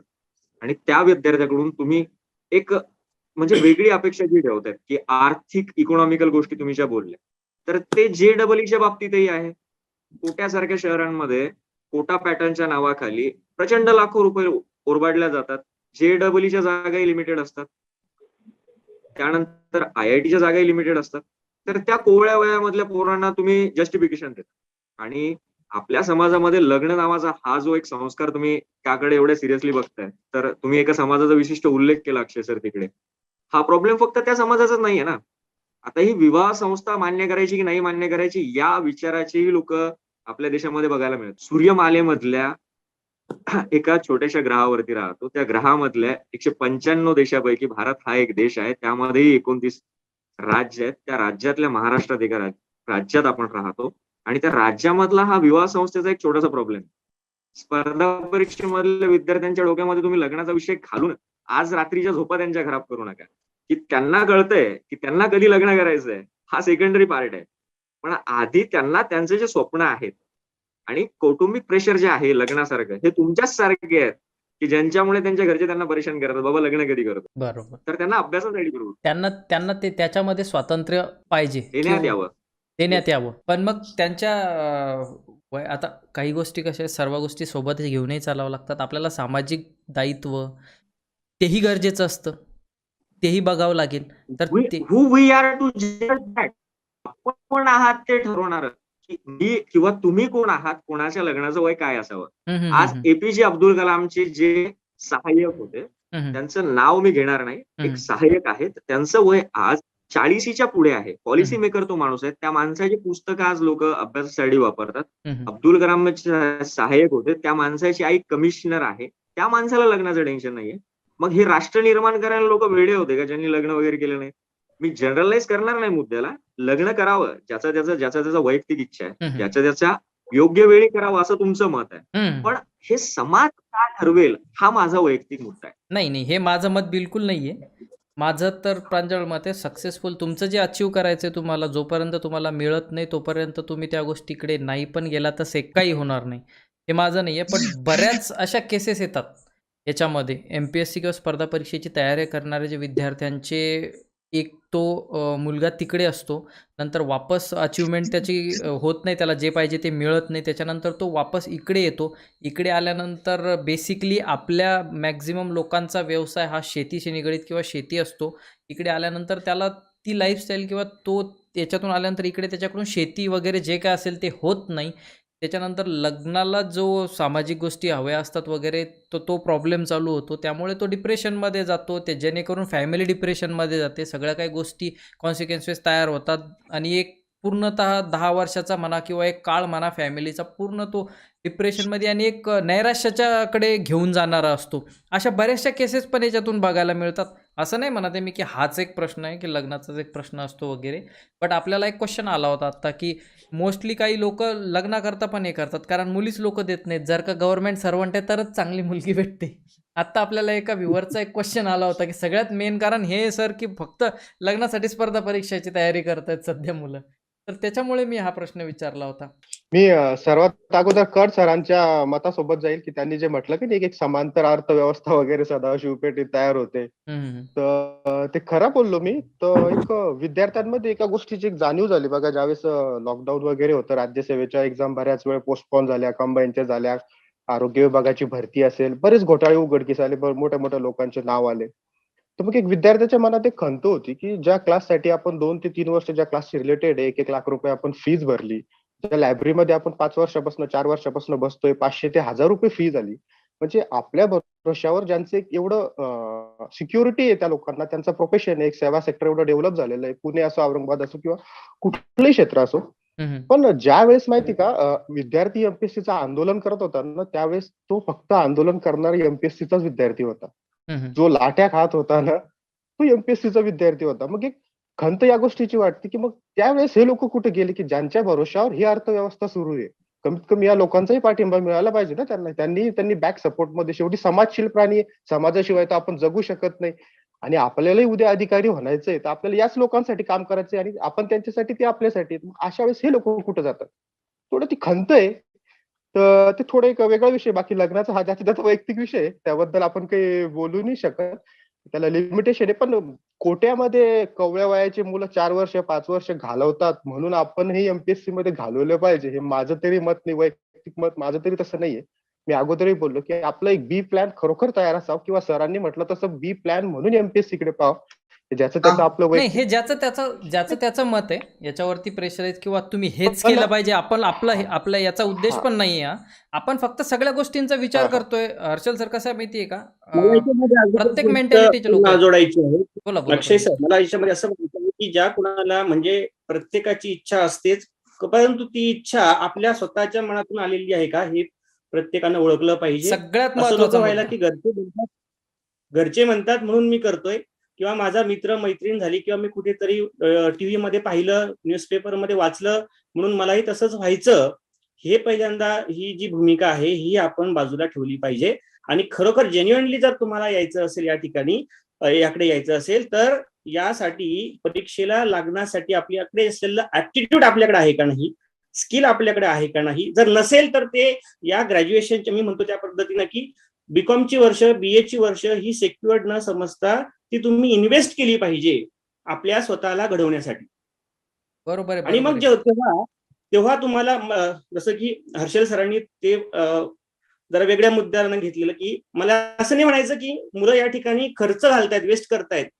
मला असं म्हणायचं आहे की तुम्ही जे काही टाइम देणार आहे ना, एक ठरवून घ्या. मी 2 ते 3 वर्ष फुल टाइम याला देईल, आणि माझं जर नाही झालं तर मी माझा कुठेतरी वेगळा क्षेत्रामध्ये जाईल, आणि सोबत मी याला अभ्यासाची जोड देईल. मला असं म्हणायचं आहे. सो त्या दृष्टिकोनातून प्रयत्न होणं गरजेचं आहे. आणि दुसरं म्हणजे आपल्याकडे व्होकेशनल एज्युकेशन जे आहे किंवा स्किल बेस्ड त्याची गरज आहे. एज्युकेशन, त्याची खूप नितांत गरज खूप आहे. जास्त. आणि हे केव्हा करायचं, जेव्हा आपण या ठिकाणी 11वी-12वीला असतो, ग्रॅज्युएशनला असतो, तेव्हाच आपण हे स्किल अक्वायर्ड केलं. स्पर्धा परीक्षेची तयारी करत असताना देखील हे शक्य आहे.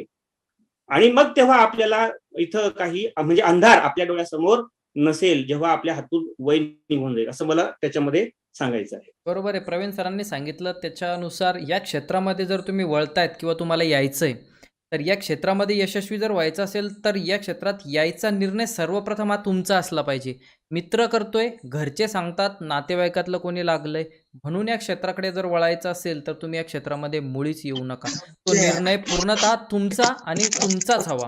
आणि मग तुमच्यात ते स्किल नाहीये वगैरे, हा तर पुढे ते टॅली करण्याचा प्रयत्न केला जाईल, किंवा त्याच्या जे प्रयत्न आहेत त्या प्रयत्नाला तो पॉलिशिंग करेल आणि नंतर सक्सेसफुल, हा नंतरचा विषय. पण जर या क्षेत्राकडे वळायचा विचार करत असाल, जे कोणी आता नवीन विद्यार्थी विचार करत असतील, तर हा पूर्णतः निर्णय तुमचा आणि तुमचाच पाहिजे. त्याच्यावर तुमचा तेवढा फुल कॉन्फिडन्स पाहिजे, तरच या क्षेत्राकडे वळायचं आहे. तर आपल्याला शेवटच्या टप्प्याकडे आता जायचं आहे. कोणाला अजून काही याच्यावरती प्रकाश टाकून बोलायचं आहे का? मी शेवटचे दोन एक क्वेश्चन घेणार आहे नंतर. हर्षल सर बोला. हर्षल सर बोला. नक्कीच. यामध्ये सुरुवातीला सांगताना बी प्लॅन बद्दल सगळेजण बोलतात, तर मी जसं सुरुवातीला म्हणालो की ह्युमॅनिटीजच्या सब्जेक्ट कडे वळवतायत म्हणजे काय करतात, तर त्यांना व्होकेशनल एज्युकेशन पासून ते त्यांना दूर करतात, किंवा सायन्स घेऊ नका असंच त्यातून ते सांगतात. BA MA केल्यानंतर नेमकं काय करायचं हे त्यांना सांगितलं जात नाही. हे जे मी म्हटलो हे त्याचंच कारण होतं की बी प्लॅन तुमच्याकडे असावा.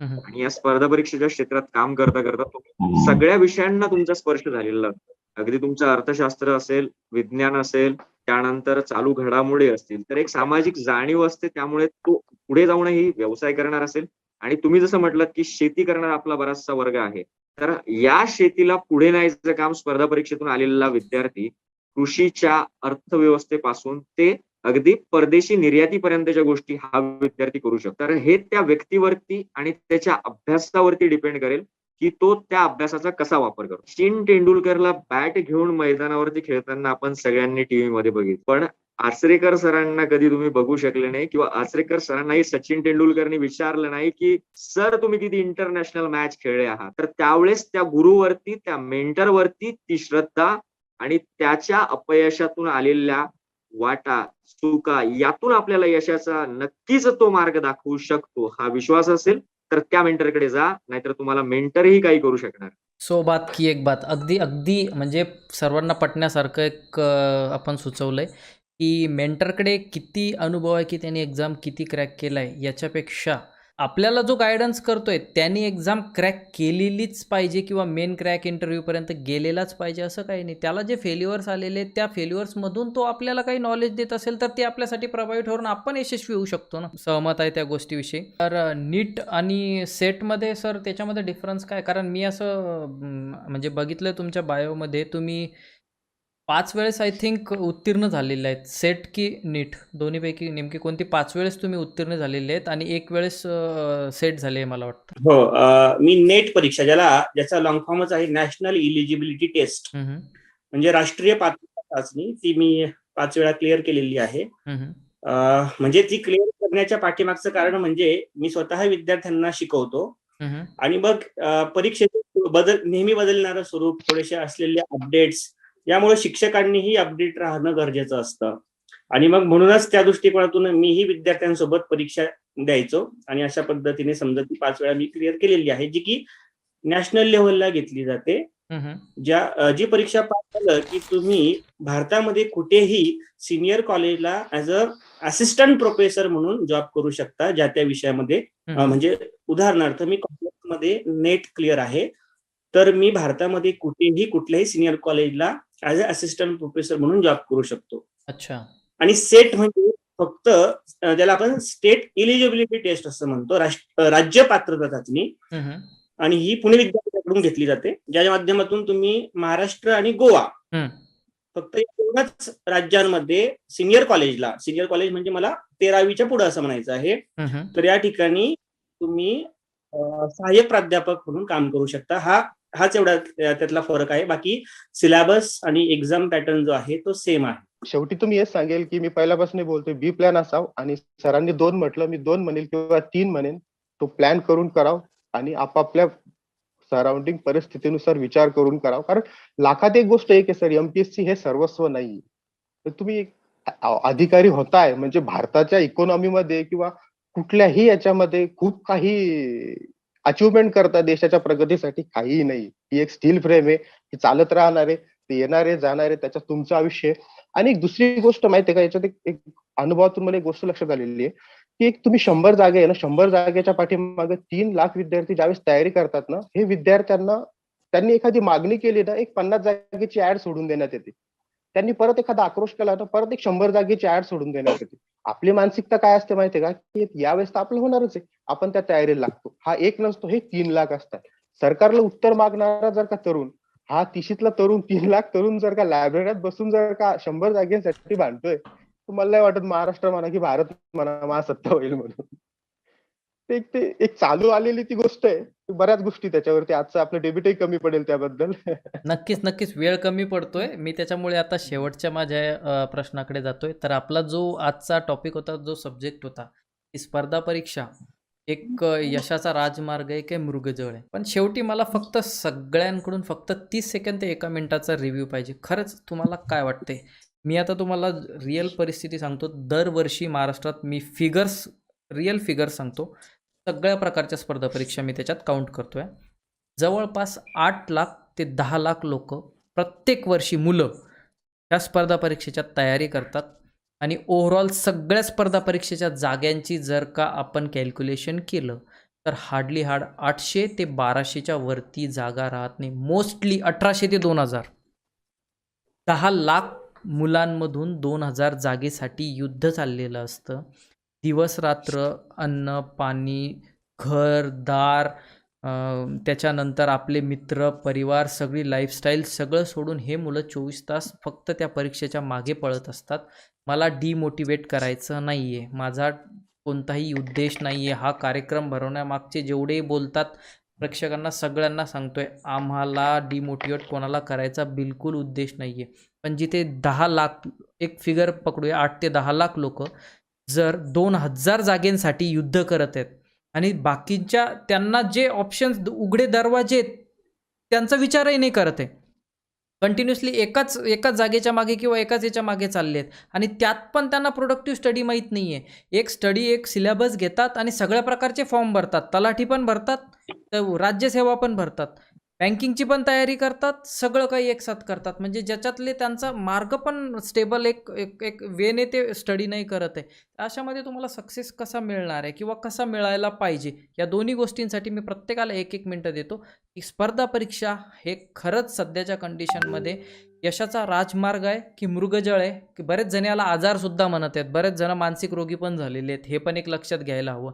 माझ्याकडे एक ओळखीची एक तशी केस आहे की जे वयाच्या 40शीत आल्यानंतर मानसिक संतुलन हललं याच्यामध्ये आणि आता सध्या कोणत्याच लेवलला राहिलेलं नाही. मला डिमोटिवेट करायचं नाही आहे, परत एकदा सांगतोय, पण या सगळ्या गोष्टींचा विचार झाला पाहिजे.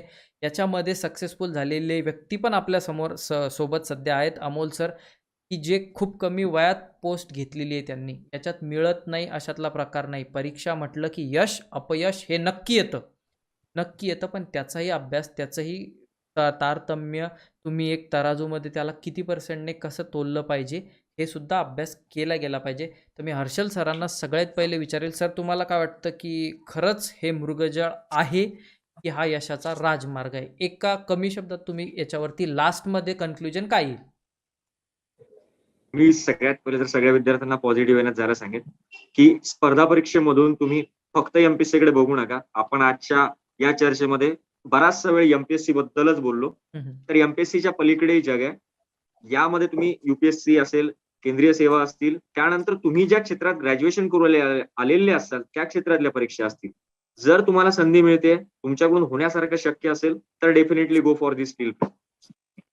पण यामध्ये एक काळजी अजून घ्या की ही काही युद्धाची भूमी नाहीये. जसं अक्षय सर तुमच्याकडून बोलता बोलता युद्ध म्हटलं गेलं, I will say that it is just a competition. ही एक स्पर्धा आहे आणि स्पर्धा 10 लाखांमध्ये असेल आणि त्यामध्ये जर पहिलं यायचंय तर तुम्हाला त्या 10 लाखांपेक्षा जास्त चांगली मेहनत, त्यांच्यापेक्षा वेगळ्या रणनीत्या वापराव्या लागतील.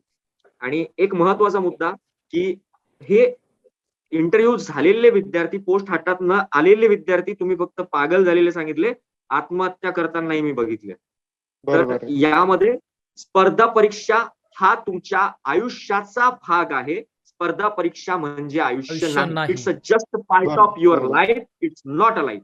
मी म्हणेन ती गोष्ट वेळेत जर का झाली तर तो राजमार्ग आहे आणि वेळ जर का जास्त लागत असेल तर ते मृगजळ आहे. त्यामुळं स्वतः त्या व्यक्तींनी किंवा त्याच्या आजूबाजूच्या व्यक्तींनी त्याला त्यातून बाहेर काढणं किंवा सावरणं किंवा त्यांना स्वतःही निर्णय घेणं हे खूप बेटर राहील. आणि काही काही गोष्टी अशा असतात की त्या गोष्टी त्या वेळेत झाल्या तर त्या यशाला किंमत असते. एखाद्या वेळेस ती गोष्ट निघून गेल्यानंतर त्या यशाची किंमत तर स्वतः व्यक्तीलाही राहत. त्यामुळे तुम्ही एक तुमचा प्लॅन सेट करा. तुम्ही ग्रुप सी व्हा, एक तुमचं प्रायव्हेट मध्ये करा. गव्हर्नमेंट असं नाही की झालो म्हणजे राज्यसेवाच करायची, डेप्टी कलेक्टरच व्हायचं, दुसरे फॉर्मही नाही भरायचे. बऱ्याच जणांची ही पण मानसिकता असते, 2-2, 3-3 वर्ष जातात ते तलाठ्याचं वगैरे ईटीसी एक्झामचे फॉर्मही नाही भरत.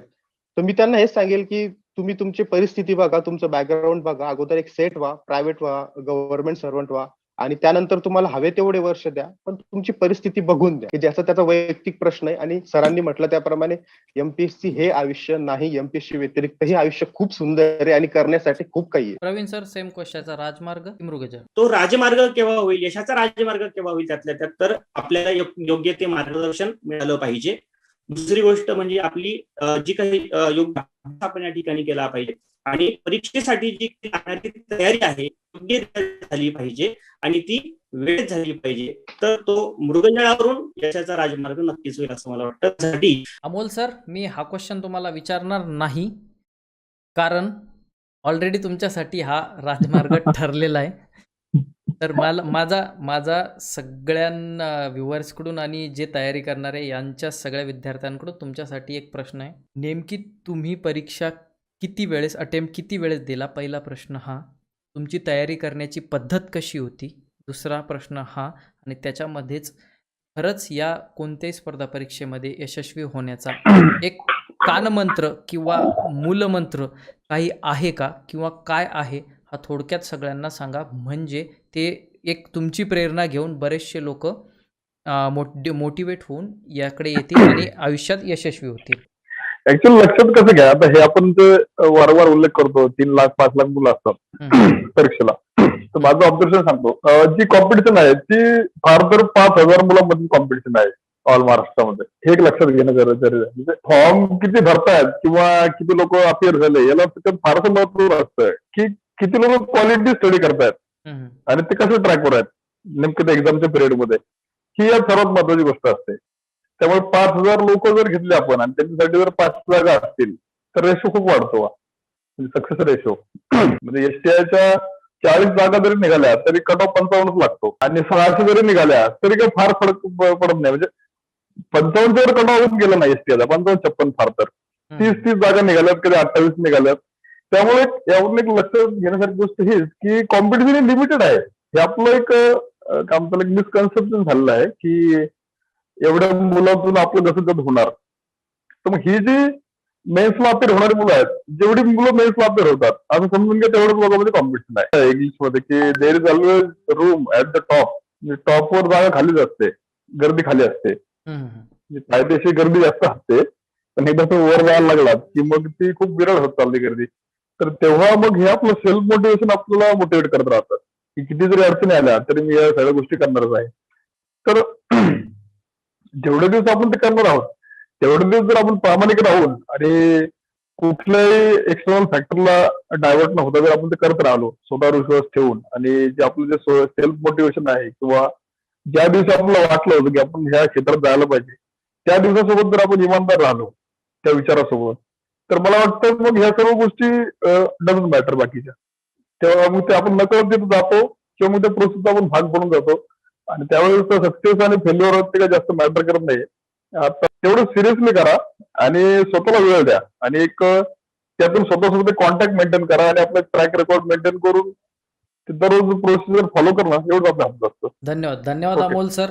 अमोल सरांनी सांगितल्याप्रमाणे इन शॉर्टमध्ये जे आता तयारी करतायत जे नवीन विद्यार्थी मुलं असतील त्यांच्यासाठी त्यांचं जे म्हणणं आहे ते मी थोडक्यात तुम्हाला सांगतो की तुमचं जी मेहनत आहे ती योग्य दिशेने पाहिजे. तुमच्याकडे मार्गदर्शनसुद्धा योग्य मार्गदर्शन पाहिजे आणि तुम्ही एक प्रोडक्टिव्ह स्टडी करून तुम्हाला नेमकं कोणत्या क्षेत्रात उतरायचं आहे, स्पर्धा परीक्षामध्ये पण कोणत्या याच्यात उतरायचं, तुमचा सिलेबस तुम्हाला कोणता झेपवतो त्यानुसार तुम्ही सिलेक्ट करून तयारी करा. निश्चितच यश मिळेल. कारण शेवटी आयुष्य आहे. आयुष्य आणि परीक्षा, यश अपयश प्रत्येक ठिकाणी असतं. तुम्ही यश अपयशाचा विचार करून जर कोणती गोष्ट कराल तर तुम्ही त्याच्यात सक्सेसफुल मग होणार नाही. एक इनिशियली स्टार्टअप घ्या आणि स्पर्धा परीक्षा वगैरे याच्याकरता स्पर्धा परीक्षा क्षेत्रसुद्धा तेवढं चांगलं आहे, एवढंही भिण्याचं काही कारण नाही आहे. स्पर्धा खूप जास्त आहे आणि सरांनी सांगितल्याप्रमाणे जशी फिगर दिसते तेवढी स्पर्धा नाही आहे. ओरिजिनल स्पर्धा जे मेन्समध्ये येतात त्यांच्याचसोबत, तर त्याला भिण्याचंही गरज नाही आहे तेवढी. निश्चितपणे तुमचं अमूल्य मार्गदर्शन बऱ्याच लोकांसाठी प्रेरणादायी ठरेल अमोल सर. तर सर्वात आता शेवटी मी सगळ्यांचे आभार मानतो. अमोल सर तुमचे विशेष आभार, तुम्ही वेळात वेळ काढून कार्यक्रमात Thank you. आलात. राहुल सर तुमचे विशेष आभार, तुम्ही सुद्धा एक्झाम चालू होती तुमची आणि वेळात वेळ काढून दिला. हर्षल सर तुम्ही तर पुण्यावरून आमच्यासाठी खास वेळ काढून दिलात, त्याबद्दल तुमचेही आभार. प्रवीण सरांचा मेसेज आला आहे आत्ता की त्यांचं इंटरनेट कनेक्शन डेटा पॅक मोबाईलचा संपलेला आहे, त्यामुळे ते डिस्कनेक्ट होत आहेत, पण ते बघतायत शो, त्यांनी मेसेज टाकला आहे, तर त्यांचेसुद्धा आपण आभार मानूया. विष्णू सर आता नाही आहेत. विष्णू सर त्यांना घरी जायचं अर्जंटली, तिथून काम पडलं, ऑफिसवरती होते आणि लेट झालं होतं, त्याच्यामुळे ते पण घरी निघले. त्यांचे पण आपण आभार मानूया, ते पण लाईव्ह बघतायत. तर सगळ्यांचे पुन्हा एकदा या कार्यक्रमाला बघणाऱ्या सर्व मान्यवरांचे, दर्शकांचे आभार. आणि स्पॉन्सर्ड बाय युनिसेक्स फॅक्टरी, त्यांनी एवढा छान कार्यक्रम हा स्पॉन्सर केला आणि तुमच्यासारख्या चांगल्या अँकर सोबत आम्हाला बोलण्याची संधी दिली, त्यामुळे सगळ्या मान्यवरांच्या वतीने आम्ही तुमचे आभार मानतो. धन्यवाद. नंतर पण तुमचं मार्गदर्शन आणि सगळ्या गोष्टी आम्हाला अशाच मिळत राहतील. आणि कोणाला जर काही विचारायचं असेल, स्पेसिफिकली जे व्ह्युअर्स आहेत प्रत्येकाला, अमोल सरला करायचं असेल, काही जर विचारायचं असेल, राहुल सरला, हर्षल सरला, प्रवीण सरला, त्याच्यानंतर विष्णू सरला, कोणालाही विचारायचं असेल, कमेंटमध्ये तुम्ही तुमचे प्रश्न टाका. मी लागलं तर त्यांनी परमिशन दिली तर त्यांचे गायडन्ससाठी पर्सनल नंबर पण तुम्हाला शेअर करेल, पण त्यांच्या परमिशननुसार. कोणाला प्रश्न असेल तर डायरेक्टली त्यांचे प्रोफाईल्स पण आहेत. तुम्ही जर आपल्या पेजवरती गेले तर सोशल मीडियाला ते अवेलेबल आहेत. त्यांना तुम्ही डायरेक्टली प्रश्न विचारू शकता आणि त्यांचं मार्गदर्शन घेऊ शकता. तर परत एकदा आपल्या सर्व सहभागी लोकांचे आज आपण आभार मानूया आणि हा कार्यक्रम आता इथे आपण लाईव्ह मीटिंग इथेच संपली अशी जाहीर करतो. मी आता आपल्या पुढच्या सेक्शनकडे वळतोय. धन्यवाद हर्षल सर, धन्यवाद राहुल सर, धन्यवाद अमोल सर. तर मित्रांनो, असा होता आजचा विषय. तर याचे काही पूर्ण विषयातले निगेटिव्ह बाजू असतील, पॉझिटिव्ह बाजू असतील, याच्यामधले काही बेसिक गोष्टी मी तुम्हाला काही सांगतोय. तर आयुष्यात अशक्य असं काहीच नसतं. मात्र MPSC सारख्या परीक्षेमध्ये यश मिळवणं किंवा कोणत्याही स्पर्धा परीक्षामध्ये यश मिळवणं हेही तितकं सोपं नसतं. हे तितकंच खरं आहे. ही वस्तुस्थिती आहे. माझ्या बोलण्यातून किंवा या कार्यक्रमातून तुम्हाला डिमोटिवेट करायचा आमचा कोणताही उद्देश नाही. मात्र एखाद्याला एखाद्या क्षेत्रात यशस्वी व्हायचं असेल तर त्या क्षेत्रातील डिटेल्स माहिती त्याला असणं गरजेचं असतं. येणारे प्रॉब्लेम्स, खचखळगे हे त्याला माहिती असणं अत्यंत गरजेचं असतं. तरच तो यश प्राप्त करू शकतो. मित्रांनो, स्पर्धा परीक्षा म्हटलं की यश मिळवणे अशक्य मुळीच नाही आहे किंवा कोणी म्हणत असेल की मिळतच नाही, अशातलाही प्रकार नाही आहे. शिवाय 4 ते 5 वर्ष लागतात, 10 वर्ष लागतात, ही धारणासुद्धा चुकीची आहे. आज आपण बघितलं, आपले आज जे गेस्ट होते अमोल सर, त्यांच्या याच्यावरून त्यांनी 2015-16ला तयारी करणं चालू केले आणि आता या चालू वर्षात त्यांचं हे झालेलं आहे. म्हणजे 4, 5, 6, 10 वर्ष लागतात अशी धारणा जी आहे ती पण धारणा चुकीची आहे. बरेच लोक जे असे आहेत ते पहिल्या अटेम्प्टमध्ये यशस्वी होतात स्पर्धा परीक्षामध्ये. याच्यातले आहेत काही ओळखीतले असे की जे फर्स्ट अटेम्प्टमध्ये इंटरव्ह्यूपर्यंत गेलेले आहेत आणि क्रॅक करून त्यांनी पोस्ट घेतलेली आहे. आणि एका बाजूला असे विद्यार्थी असतात की ते 5-5, 6-6, 10-10 वर्षापर्यंत तयारी करतात आणि ते चक्रव्यूहात अडकतात. तर त्यांच्यासाठी एक छोटंसं सांगायचं आहे मला की तुमची प्री निघते, मेन्स निघते. मग कोणाची मेन्स निघली तर इंटरव्ह्यूपर्यंत जातं, इंटरव्ह्यूमध्ये कटतात. मग त्यांना परत पहिल्यापासून स्टार्ट करावं लागतं हे सर्व. काही वेळेस नाही का, काही केसेसमध्ये म्हणतोय मी, तुमची फॅमिली बॅकग्राऊंड, सगळ्या गोष्टी, सामाजिक दायित्व जे काय असेल त्याचा विचार करून काही ठिकाणी थांबायचं किंवा काही नवीन पर्याय निवडायचा हे पण तुम्ही ठरवलं पाहिजे. आणि जेणेकरून या क्षेत्रात येताना तुमचा निर्णय ही तुमचा पाहिजे. जे की आपण डिस्कशनमध्येही सांगितलं की या क्षेत्रात येताना सर्वात प्रथम येण्याचा निर्णय हा तुमचा स्वतःचा पाहिजे. घरचे म्हणतायत, मित्र जातोय, मित्र तयारी करतोय, आणखीन कोणी सिलेक्ट झाले म्हणून आपण या क्षेत्रामध्ये मुळीच येऊ नका. तो निर्णय कम्प्लिटली तुमचा पाहिजे. पैसा आणि प्रसिद्धीसाठी या क्षेत्राकडे येऊ नका. पॉवर वगैरे या सगळ्या गोष्टींसाठी या क्षेत्रात येऊ नका. कारण असं मोटिवेशन किंवा असं ध्येय ठेवून जर तुम्ही याल तर नक्कीच तुम्ही यशस्वी होण्याच्या मार्गात स्वतःच पहिला अडथळा आणणार. सर्वात शेवटी या क्षेत्रात यश मिळवण्याचा कोणताही फॉर्म्युला नाही आहे. अमोल सरांनी सांगितल्याप्रमाणे मेहनत हाच एक, सातत्याने मेहनत, योग्य दिशेने मेहनत, योग्य गायडन्स घेऊन मेहनत हाच एक याचा यशाचा फॉर्म्युला आहे. आणि ज्या दिवशी तुम्हाला कळेल की तुमची कॅपॅबिलिटी काय, निगेटिव्ह विचार करून कोणतीही गोष्ट चालू करू नका. नक्कीच याला यशाचा राजमार्ग बनवा आणि महाराष्ट्रातच नव्हे तर पूर्ण भारतात तुमची ख्याती झाली पाहिजे. MPSCच नव्हे, UPSC, स्पर्धा परीक्षा, बँकिंग सेक्टर, कुठेही जा, तुमची एक युनिक आयडेंटिटी बनवा. तुमच्या समाजाचं, तुमच्या राज्याचं, तुमच्या गावाचं, तुमच्या घरच्यांचं, तुमच्या आईवडिलांचं नाव मोठं करा. स्पर्धा परीक्षेची तयारी करता. एवढेच शुभ आशीर्वाद देऊन मी आजचा कार्यक्रम इथेच संपवतोय आणि नेक्स्ट वीकमध्ये नवीन विषयासोबत आपण भेटूयात.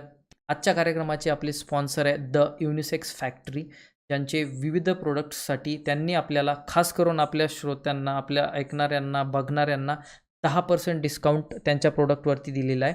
तर लिंक आपण डिस्क्रिप्शनमध्ये खाली टाकलेली आहे. द युनिसेक्स फॅक्टरीच्या वेबसाईटला जाऊन तुम्हाला जो प्रोडक्ट आवडेल तो प्रोडक्ट ऑर्डर करा. त्याच्यामध्ये एक कुपन कोड दिलेला आहे, जो आमचा कुपन कोड आहे, भावा बोलला त्यांनी स्पेशली दिलेला आहे 10% डिस्काउंटसाठी. तो कोड वापरा, तुम्हाला 10% डिस्काउंट मिळेल आणि तो प्रोडक्ट तुम्ही घर बसल्या बोलवू शकता. तर द युनिसेक्स फॅक्टरी ते आम्ही अत्यंत आभारी आहोत की ज्यांनी आजचा जो एपिसोड आहे हा एपिसोड स्पॉन्सर्ड केला. धन्यवाद द युनिसेक्स फॅक्टरी. एक उत्तम प्रकारचे प्रोडक्ट्स, ब्युटी प्रोडक्ट्स बघायला तुम्हाला मिळेल द युनिसेक्स फॅक्टरीमध्ये. या विषयाला आता इथेच पूर्णविराम देऊया. स्पर्धा परीक्षा नक्कीच एक चांगलं क्षेत्र आहे.